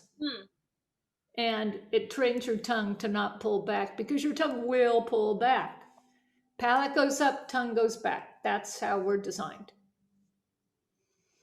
All right, we can move on to the next pose, Terra. Yeah, I was just about to suggest that. Okay, so hold on one sec. I'm gonna get into. Hold on. There we go. Okay, so not happy baby, supine twist. I mentioned this earlier that this is one of the ways I like to work with twisting that might be nice, especially with what we were talking about with reflux. Being upright is usually a good way because of reflux, but if you also have reflux and you do this with blanket underneath the upper body a little bit, raising it just slightly, that might also reduce the reflux. I'm going to show it the way I normally teach it without the blanket first. But we start supine on your back, and you're going to hug your right leg in toward your chest. I often like to just start with some circles. So it's that idea again of go in and out of something a little bit before you go deep into it. Then we send the right arm out to the right. And on an exhale, send your right leg over to the left. This is one way to start doing this. Another way I do this that I do on a demo is that sometimes I'll start with scooting the hips off center a little bit to the right. I actually do prefer this way because then when you twist, you end up with your hips in line with the center axis instead of off to the side. So then there's less compression in certain areas. We're more aligned in the Sushumna that Heather was mentioning earlier, and spinally more aligned. Then from here, you're in it for a few breaths, but then on an inhale, you're going to lift the arm up and send it over to the side, and then open it up again and out to the other side. So we're going up and over and up and out. But the key with this is to work with it with sound. So not just with breath. So when you're ready, Heather, you might want to guide the sound. Actually, I want you to put the sounds that you use. You want me to? Yep. Well, I often again use sighs and not always big sounds. You know, like so I will go ah and ah ah ah. You know, I just love sighing. I could sigh all day. No, that's what it was. Yeah, sighing is very important for the nervous system, and I actually like to use sighs in this, and then just go to extending out the vowel a little bit, which is exactly what you were doing. Ah. It just feels so good, everybody.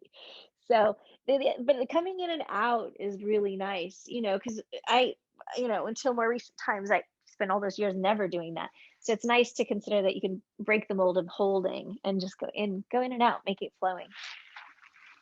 And I discovered, I always thought this was an easy pose, but I discovered that a lot of people can't, they need support. They can't necessarily get both shoulders down.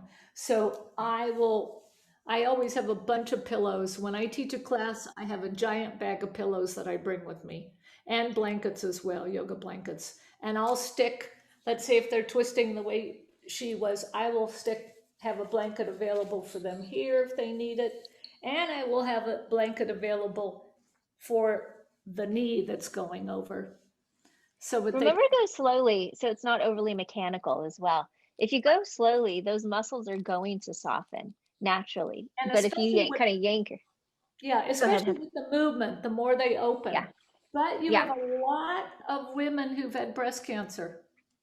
And when you've had breast cancer, you lose that range of motion a lot of the times. So or scar tissue in general, right? Yep. So I like to have a blanket there available for my people. Natalie had a question. Yeah, actually, it's just very much what you were just saying. So when you're in this posture, would you say that it is, like, which is optimal to focus on having the leg, like the knee, on the ground or the shoulder? Like, which one, like you say you want to prop both up at the same time? Right. Or do you because I see what you're saying, because for some people it's a teeter-totter of which one am I going to try and focus on. So I would focus more on a bit more on the shoulders and chest opening for the sake of sounding than I would on getting your knee to the ground, you know? So then maybe propping the knee with a bolster like this? Yeah, absolutely. Great idea. Shoulders on the ground. Totally. Love that. Okay. What do you think, Heather? Oh, I love that. That is definitely something that I do. And I same thing. I will go for putting the knee on something. What I'm looking for, which I didn't mention yet, but I was just about to, is once you're in this, your rib cage is twisted. And instead of breathing in the belly, breathe actually into the ribs that are facing the ceiling, right? Natalie, oh, sorry, Heather, I didn't mean to interrupt. Go ahead, please. Go into the pose, Natalie, and then we'll use you as an example. Although, can you turn your mat just a little bit? Yeah, like this way? Yeah. Just so we can see you, because your camera's not fully on you. We just got legs. I'm trying to maybe move back a bit. You're good. That? Yeah. Good. So you can see my shoulder is still off here. Terra? Yeah, I'm looking. And I think it's looking good. It doesn't have to be on the ground. I think you have a really nice balance to how you're doing this right now. It looks supported. Although I might stick something under her arm right there. A little bit? Okay. Yeah. I wouldn't use the block though. It's a bit high. Use that mushy thing you had to pillow. Mushy thing is perfect, because this is a pose I like people to get comfortable in for a moment. And then bringing the arm in and out like Terra does, what we learned in yoga therapy is each time you do that, you get more range of motion. But while you're there, yeah, bring it in and then just sigh out. Yeah, come in again, curl in again, come out.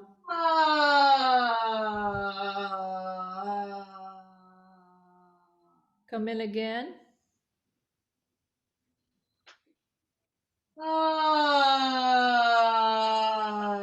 And now leave your arm there. And actually, I want you to breathe into the rib cage that's facing the top of your body. So breathe into the rib cage. So normally you'd breathe into the belly, but don't. Actually breathe in the rib cage and see if you can breathe all the way up into the armpits. And then get a big stretch here. And as you feel the rib cage stretch, for exhalation, just let the rib cage drop. And see what kind of sound that makes when the stretch all the way up to the armpit, and just let a little yes out. Good. Do that. Stretch up in the armpit. So really good costal muscle release. If you feel anything going into your throat, then change it to a wah. Wah. When the rib cage drops. Wah. And that drop of the rib cage, wah, is something that the rib cage naturally does. And this is really a great way to break up any tension in the costal muscles. That feel good? Feels great. Excellent. Let's open this up a little before we move on. Is there anyone else that has questions or thoughts, or what are you experiencing? Anyone want to share anything? Someone who haven't heard from? Oh, sorry. Oh, Joyce, it's okay. We've heard from you, but you can. Okay. I love what Heather said. Like, because I was trying to breathe from the belly when I was like that way. Sorry. So I've got this side way up. So I was trying to breathe in the belly, and it's really hard. So when she said breathe into the rib cage, that felt really good. But then when I have the two hands together, I find that I can belly breathe. So for this one, I'll belly breathe and I'll sigh. I'll do the sigh this way. But when it's wide open and it's this part that's facing the ceiling, then I shift the breath into the rib cage. Excellent. So I don't know Awesome. if that would help. Great. That's a great observation and great way to share for everybody, I think. Yeah. Absolutely. Yeah. That's absolutely the way I would do it. Let's see. Anyone else want to say anything? Oh, besides me. Who? Anyone? I think they're ready for some nice relaxing things. I can see it. Like it's lazy lunch, after lunch period. Okay. Happy baby. Ananda Balasana. Let me make sure I'm seeing well. Okay. So we all know Ananda Balasana, I think, but we're going to lie on our backs. And I want to remind you that not everybody can reach their feet. This is where having one of those loopy straps can be really nice, because some people need to use that and use loops on the feet so they can do this, which I really like for this reason. When people are too tight to hold the feet, look what happens. The low back starts to lift, and there's a lot more compression on the diaphragm and the rib cage. And so unless you can keep your low back sacral area closer to the ground while holding your feet, if you can't do that, then I'd recommend using a strap, so that you can maintain that length and neutrality in the spine more as you're still drawing your knees out close to the ribs and your feet somewhat toward the sky. And we want to relax the shoulders and relax the jaw. Anything you want to say, Heather?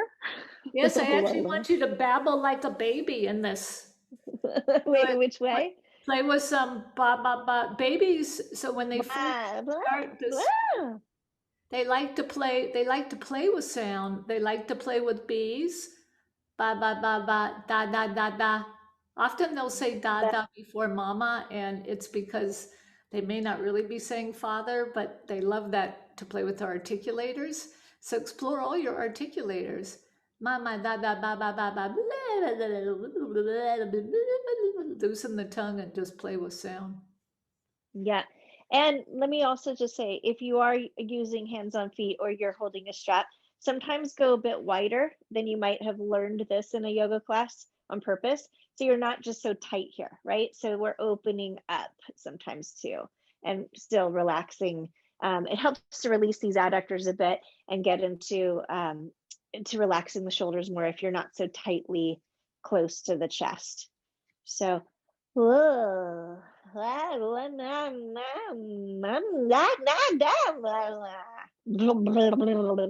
wish I could do my bubbles better like my son did.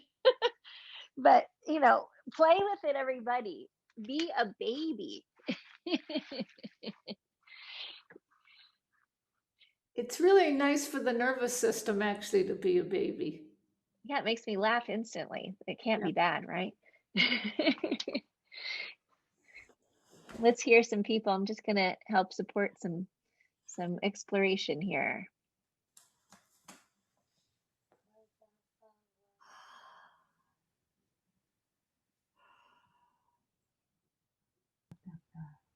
Mama, mama, mama, mama, mama, mama, pa, pa, pa, pa, pa, la, la.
Okay, as you feel the need to come out at some point here, I'm sure, stretch out long in your spine before bolting up. So lie on your back, extend your legs out, send your arms overhead, and give yourself a chance to decompress. Because that is technically a forward bend, and it's a pretty intense forward bend. Some people find it easy, but a lot of people don't. For a lot of people, that's an intense pose. Oh, I have one fun thing to add to this. Yes. Hold on to your right wrist, stretch your right foot away, and as you do that, stick your tongue out and turn it to your left. So if the right arm's extended and the right leg's extended, if you stick your tongue out to the left, you may feel your fascia engage in your core. If you're lying down at your back, you need to be on your back. Okay, but I still wanted to try. Yeah, and then switch sides. You're going to stretch. I'm going to come down. I'm going to hold on to this wrist. I'm going to stretch my left leg away, my right leg away, and stick my tongue out to the right.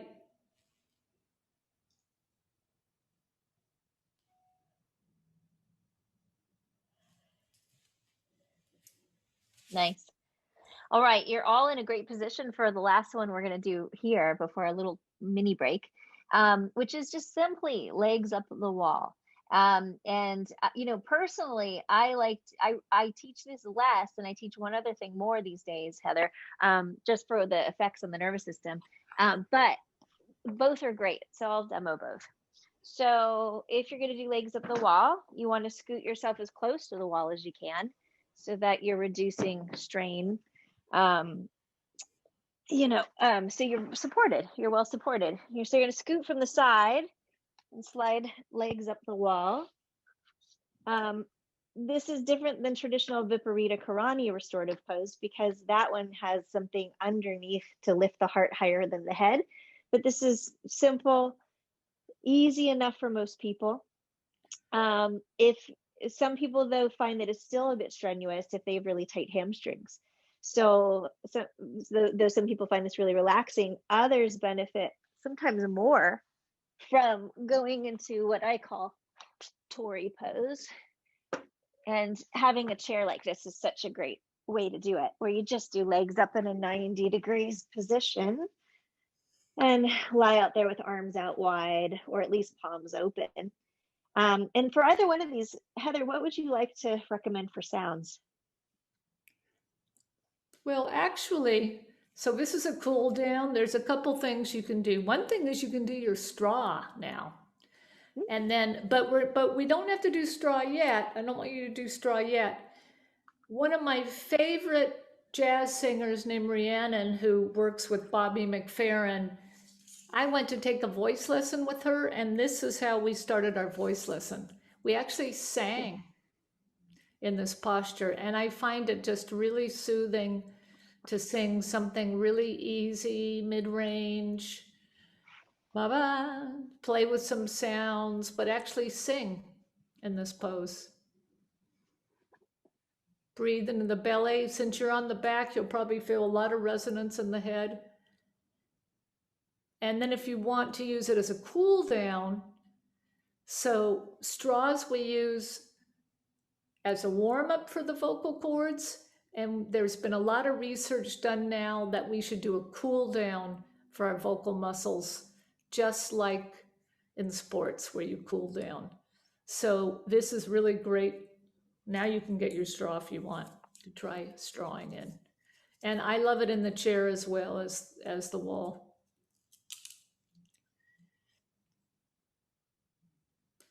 And let's take a look.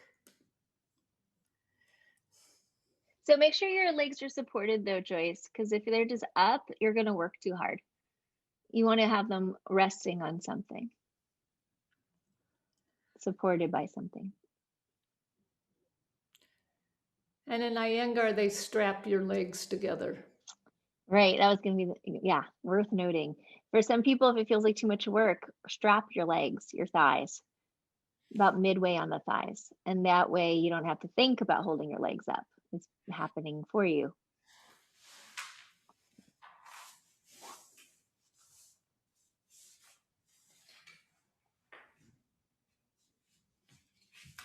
So we're going to be here just for, a few minutes.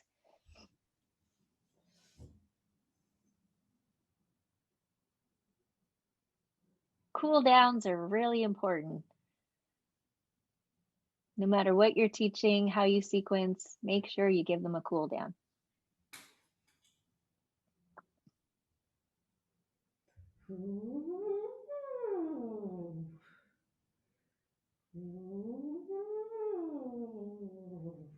This is also a cool down exercise, our woo woo woos.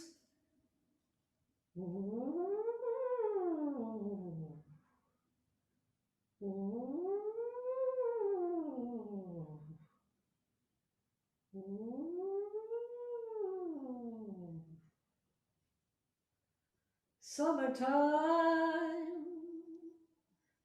and the living is easy.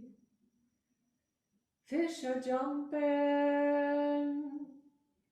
and the cotton is high. Oh, your daddy's rich, and your mama's good looking. So hush, little baby, don't you cry.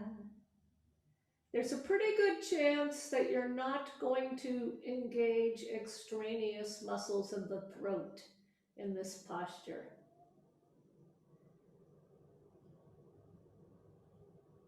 That's why it's fun to sing in.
All right, everybody, start to wiggle a bit, fingers, toes, shifting.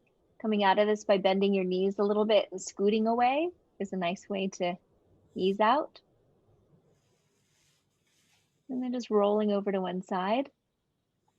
I just want to encourage you all to come up real slowly, but give yourself about 5 minutes break so you can have a bathroom break, because we're going to come back and have you be very social. Sometimes people need a moment to transition before they can become social. And what we mean by social is we're going to have you be in a little group, little breakout rooms for starting to practice some of what we've been sharing with you.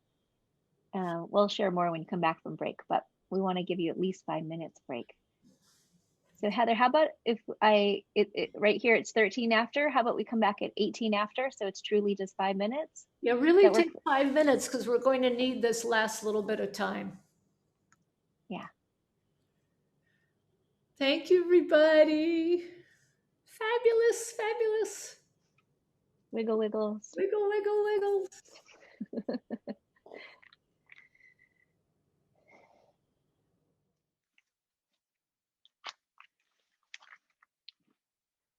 That happy baby felt so good. Oh, good. I'm going to move this baby. That DOG? Yeah, the DOG. Here you go, DOG. Okay. Sorry about that. So, Heather and I, over time, have worked out some sequencing, and we've mentioned that there will be sequences given to you. And there's, we want to be sure that you start to consider things that have resonated for you and have a chance to practice something. You get to choose today, something that you're going to teach another person, so that you can give each other feedback and experience that side of things before doing a full sequence of anything. So even just a breakdown of a posture that you're practicing with sound with the notes of sounds that go with it that we've been covering. So Heather, please share more. But sorry, I was just checking the chat box here. I don't think there's anything current. It's all from before. Excuse me, Terra? It's all from earlier, and we addressed it. I just saw that. Yes, thank you. Yeah, whatever resonates with you, right? Yeah, I wasn't sure if you were going to show them a sequence to remind them of postures, or if... Okay, do you want me to show the documents? I think that would be good, yeah, because then it gives them context and ideas and makes it easy. Absolutely. In your Dropbox. The good old Dropbox. All right, let me share screen.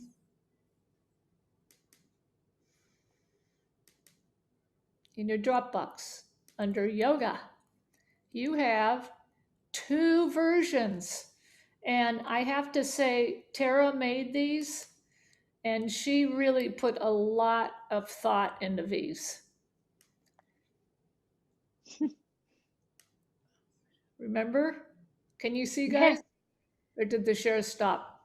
Resume I share. see a share. I see shares. Oops, just went back. I want to see this. Oh, sorry. Zoom way in. Okay, so here's one of the sequences.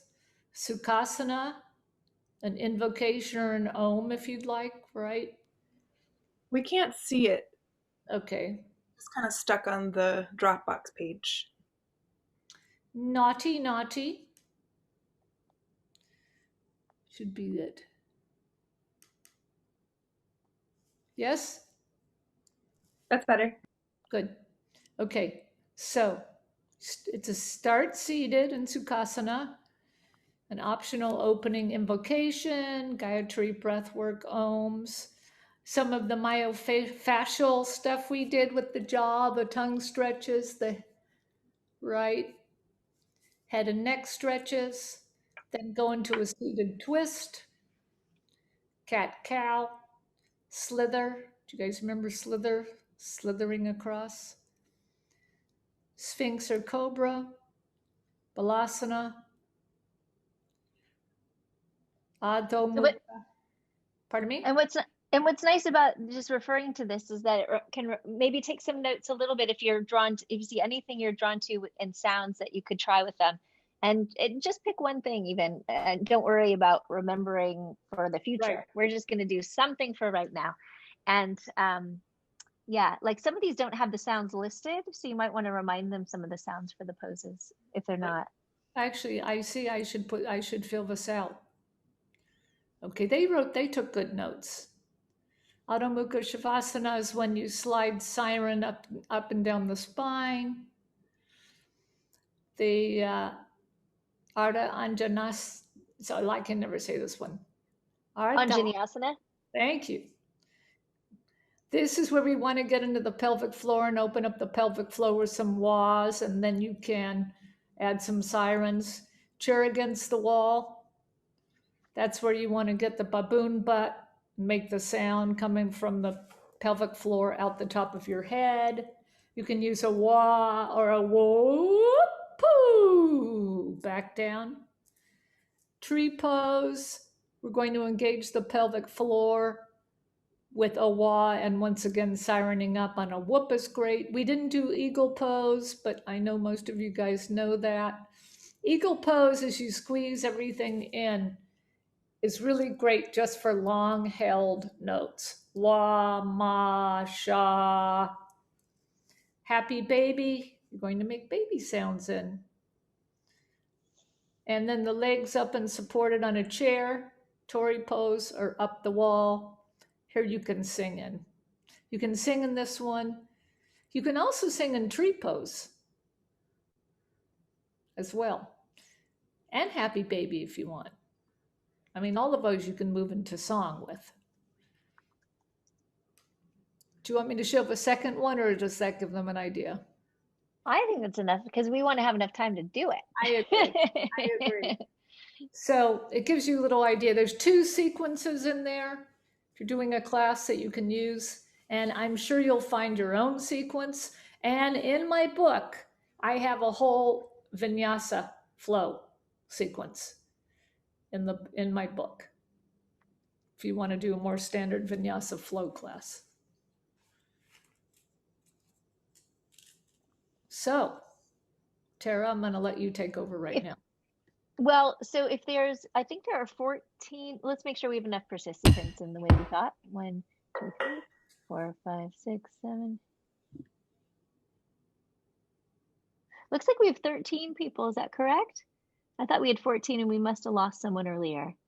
Yes, Masha's little girl was screaming and wouldn't go to bed, and I see Masha. She's here. Masha, you back? You got her to sleep?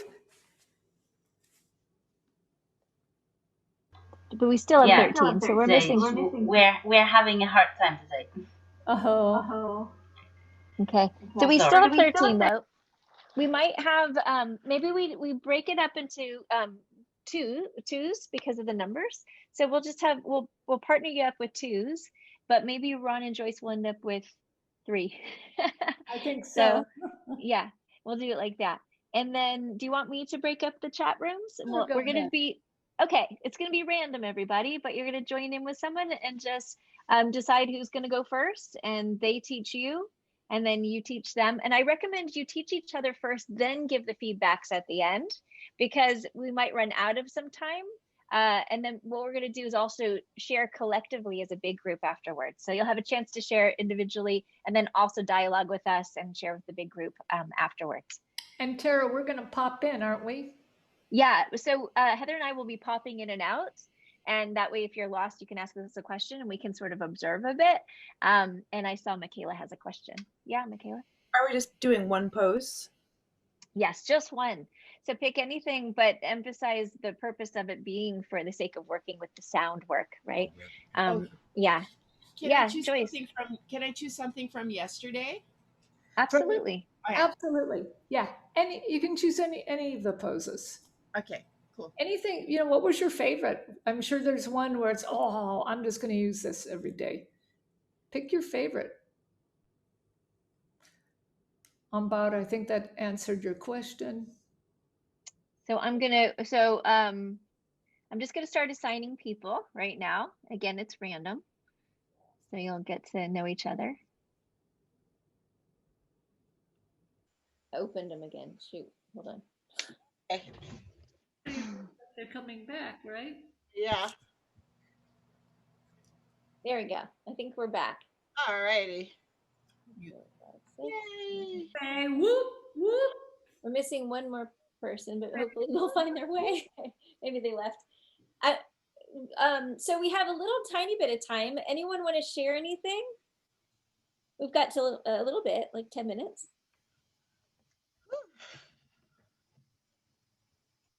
How did it feel to teach this and receive this from someone else? Okay, I see some thumbs. Is anyone feeling trepidatious? Like, oh, not sure yet. Okay, yeah, that's normal, right? It's brand new. And it's always different to be on the side of teaching it than it is to practicing something, right? Very different, very different. Dorothy, are you going to say something? Yeah, I think for me, it was really important that I try to get an intro down, you know, to kind of center myself and have the room be centered. So I went into a whole introduction of introducing myself and asking questions about the first time, and then we did some breathing, and we did a mudra as well. And it was, you know, I thought it was, I don't know, you have to ask the student, but I thought it was, I felt good about it. And then yeah, so I think I love it. I mean, I think this is great. I just love vocal yoga. It's just amazing. And I'm gonna have so much fun with it. I can't wait. So there's something really special about, like, you know, because a lot of us here are yoga teachers. We're used to delivering that information in a certain way, but then when you add like just the extra vibration that we create when we're sounding in this sort of primal way, because Masha and I did the neck stretches with the humming, and we did Sphinx pose with the whoop. I think I couldn't remember if that's the sound that we made on it, but I remember that was the sound that we made for some of those types of postures. So that's what I went with. But there was just something so special about like sharing that vibration with somebody while doing the pose. It just felt more connected to me than, you know, the way that I regularly go about teaching a Zoom class type thing. Yeah, it creates community. So singing creates community, and sounding with each other creates community. That's why people love choirs so much, that sense of community that it brings. There's something extra special about adding sound, and creating community is really important to me, and something that I feel is in our society really lacking. We have a very individualistic society in America, and I think everybody's searching for community, and sounding together really does that. That's just been my experience. It also makes me think I don't want to ever allow my students to keep their camera off in any more classes. Because some people really just don't want to, and I get it, but I don't know. You lose the connection, and this really reminded me of how important that is. Well, you lose the connection, and as a teacher, it's so difficult to teach a class where like half the people have their cameras off, or I mean, I always, you know, you're always going to get some people that want to keep their camera off, but what I do is I just try and really encourage them at the beginning and tell them how much it means to me when I can see them, you know, and then hopefully they're willing to be seen. Because it's true, it informs you so much as a teacher when you can see and sense where people are, and it's important to be informed and to be able to share. And one thing my acting teacher used to say that I think is important for teachers to know, he used to say, he'd walk into class and he used to say, This is a two-way street.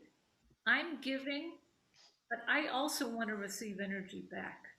I don't want to look at my class and you're all like slumped in your seat, unengaged looking.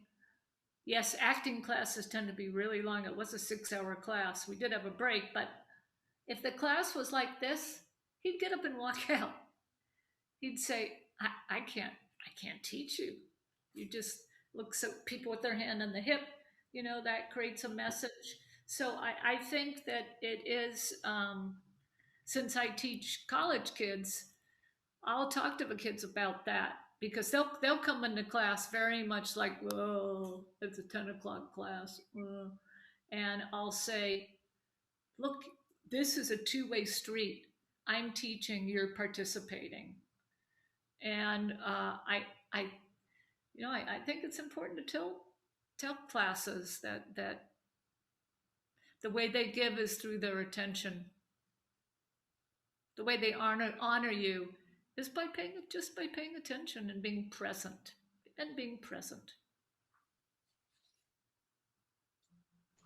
I like the way Jeannie was teaching, and it was, even though we are from different places in the world, she was able to articulate what she wanted from me, and we were able to help each other out, and we did some other poses, which was really great. And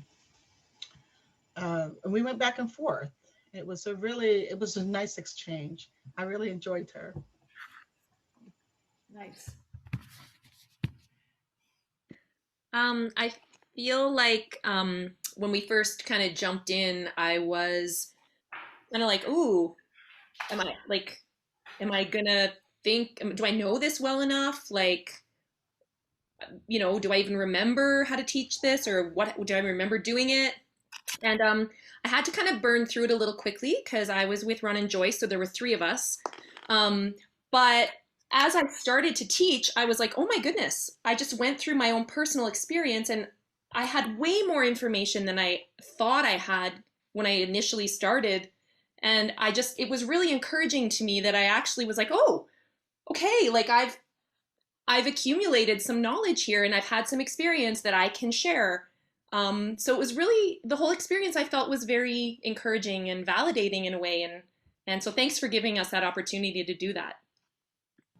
Yeah, I'd like to react, Natalie. She taught me and Ron, and I think, Natalie, you're ready to start. Yeah. You teach yoga already, and when you did the tree pose and the sounding with the tree pose, I felt like I was in a yoga class. So I think you're ready to teach. A natural. Yeah. So and she's right. We kind of felt like we had to rush through it because we're 3. So we're like, go. Yeah. So when we got in, I just said, okay, I'll go now. So I just no warm ups, jump into it. And I'm a notes girl, so I always need notes because I'm spaced out. So I had my notes and I picked something that I hated. I picked a pose that I hated. To show Natalie or my audience that yes, this is a pose that most people hate, but with sounding, you might even this pose will become easier, and you might end up enjoying it and having fun with it. So I chose Navasana, the pose, because I hate that pose.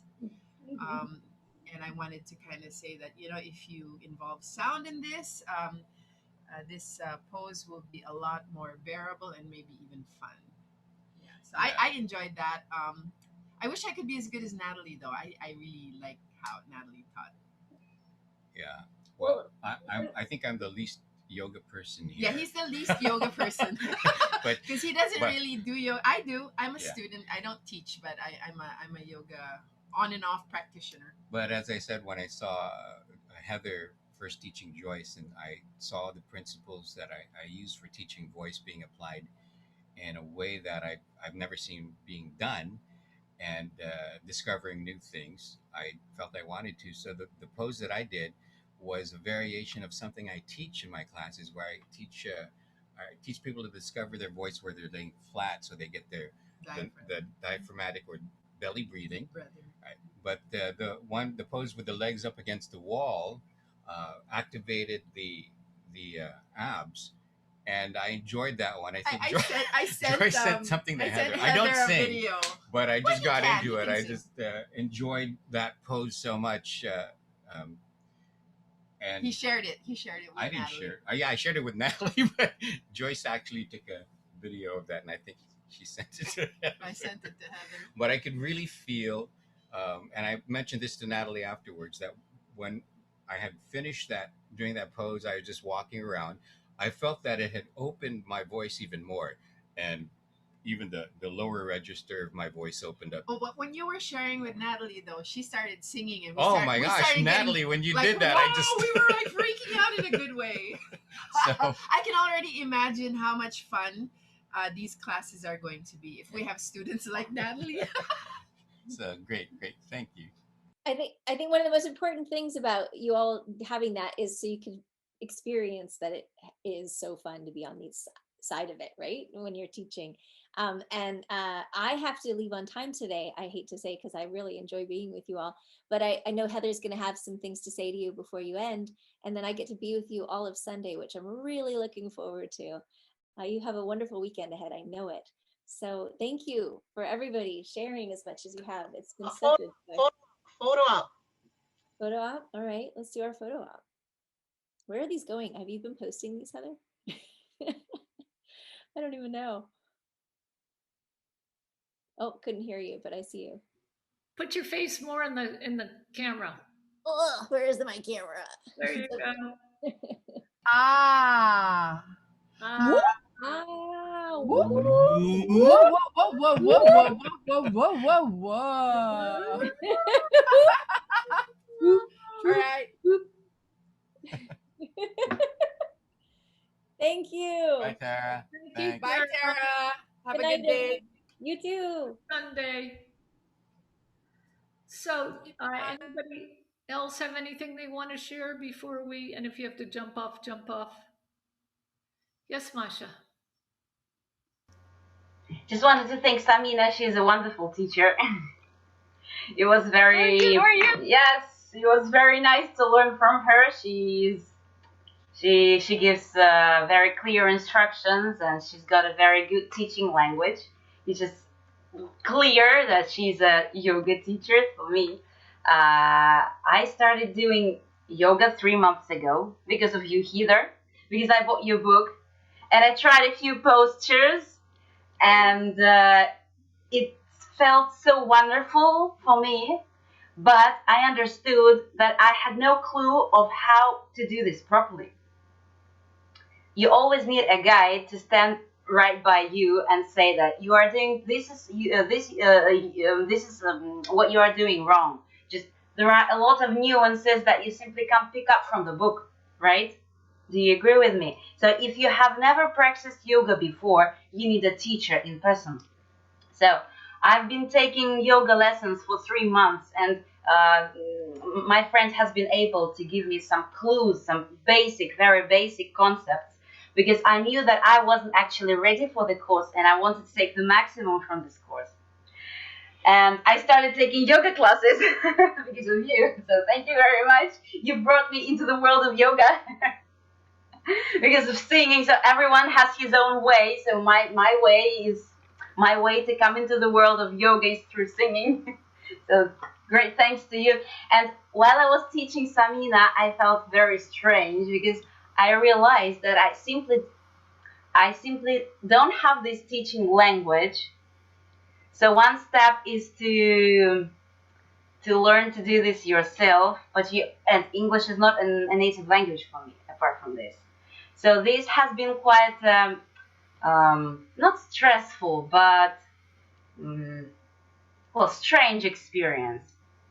I can't say I was feeling at ease, but it was very interesting because I understood that this instructive language in a yoga classroom is of basic importance. Masha, great with your really doing your English. Pardon?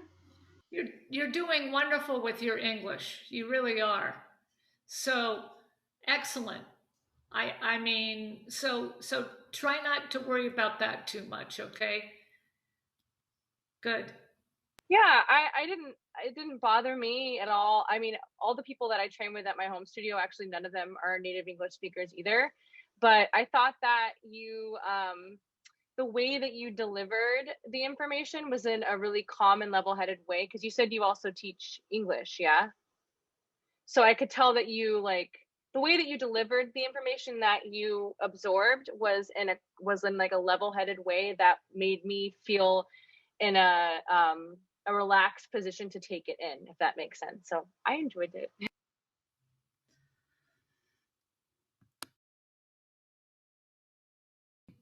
So start thinking of about putting about 15 minutes or so together of material for Sunday, where you get to practice teaching again. And don't stress over it, okay? I just want to see if you guys have because it takes time to play with this stuff to get to be a master at it, right? But I just want you guys to have the experience to teach us. And we're going to be in 2 breakout rooms on Sunday. So Tara and I can jump back and forth. But don't stress. Yes, we will be watching. Figure out about, I'd say, 15 minutes or so of material. We were talking 15, 20 minutes. You'd be surprised. You'd get a lot done in that amount of time. And then tomorrow, I'm going to work with each one of you, have you sing something, and then I'll give some suggestions of maybe some techniques or poses or things that might assist you in that. I recommend bringing something that maybe is a little challenging for you, right? So not your easiest piece, and then it'll help. I can help you. And Joyce is going to sing, and Ron's going to sing. They can pick an easy piece since they're not singers. But Joyce may come with Visidarte. I mean, who knows? Which is a big fancy opera piece. Any questions for tomorrow? You'll sing, I'll give you feedback, it'll be fun, we'll all watch. One of the great ways of actually learning is watching someone else teach, someone one-on-one. So there's a lot of learning in that kind of an experience. And don't stress about it. This is all an experimental laboratory. Lombard, I feel your brain going over there. Heather, Dorothy. Can you please put the YouTube channel in the chat that you guys were talking about earlier? Tara left without putting it in there. I believe her YouTube channel is Terra. It's going to be Terra Wellness. Okay. Or Terra Gold Wellness. Her name's Terra Gold. And she's just started doing these, and they're really good. Okay. That's her YouTube. I'm going to watch one this afternoon that she just did yesterday. Should we warm up before tomorrow, or will we warm up together? Okay. No, because I won't have time, because there's so many of you, to warm you up. So thank you. I meant to say that. Warm yourselves up in whatever way you do. I'm sorry. It was Tara at. I thought you typed it in, but I did type it in. Did it not? Did I type it in just a one? Oh, I didn't hit. If you guys hold on just 1 second. Yes. Okay. I'll link that. Just hang tight for 1 second. Hang tight. Oh.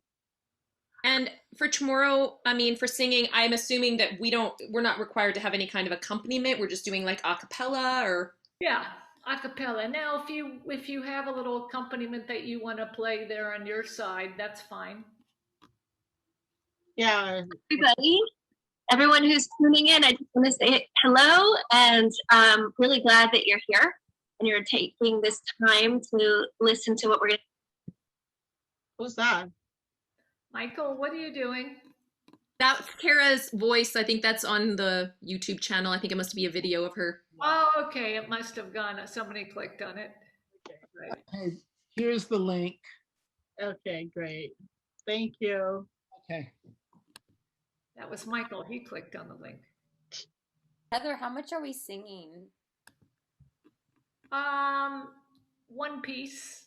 Okay, And depending on the time, if it is one of those pieces that goes on and on and on, I may say stop. If I say stop, doesn't mean that, oh my God, you just sang something horrible.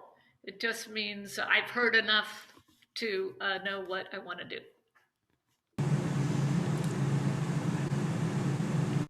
Right? Samina, what are you going to sing? Visidarte? I mean, I do sing that, but no, I think it would be more challenging for me to bring the second half of Sempre Libera. I'll just have to set up my mic and stuff so nothing cuts out or it cuts out less. Yeah, that's good. That's a perfect piece. Can I Dorothy, sing what are you going to something sing? in my language, in Tagalog? Yeah, absolutely. Okay. I have a piece that I actually been working on by Mariah Carey, and I don't know. I've been struggling with it, so I definitely want to get your input on it. So perfect. Yeah. Perfect.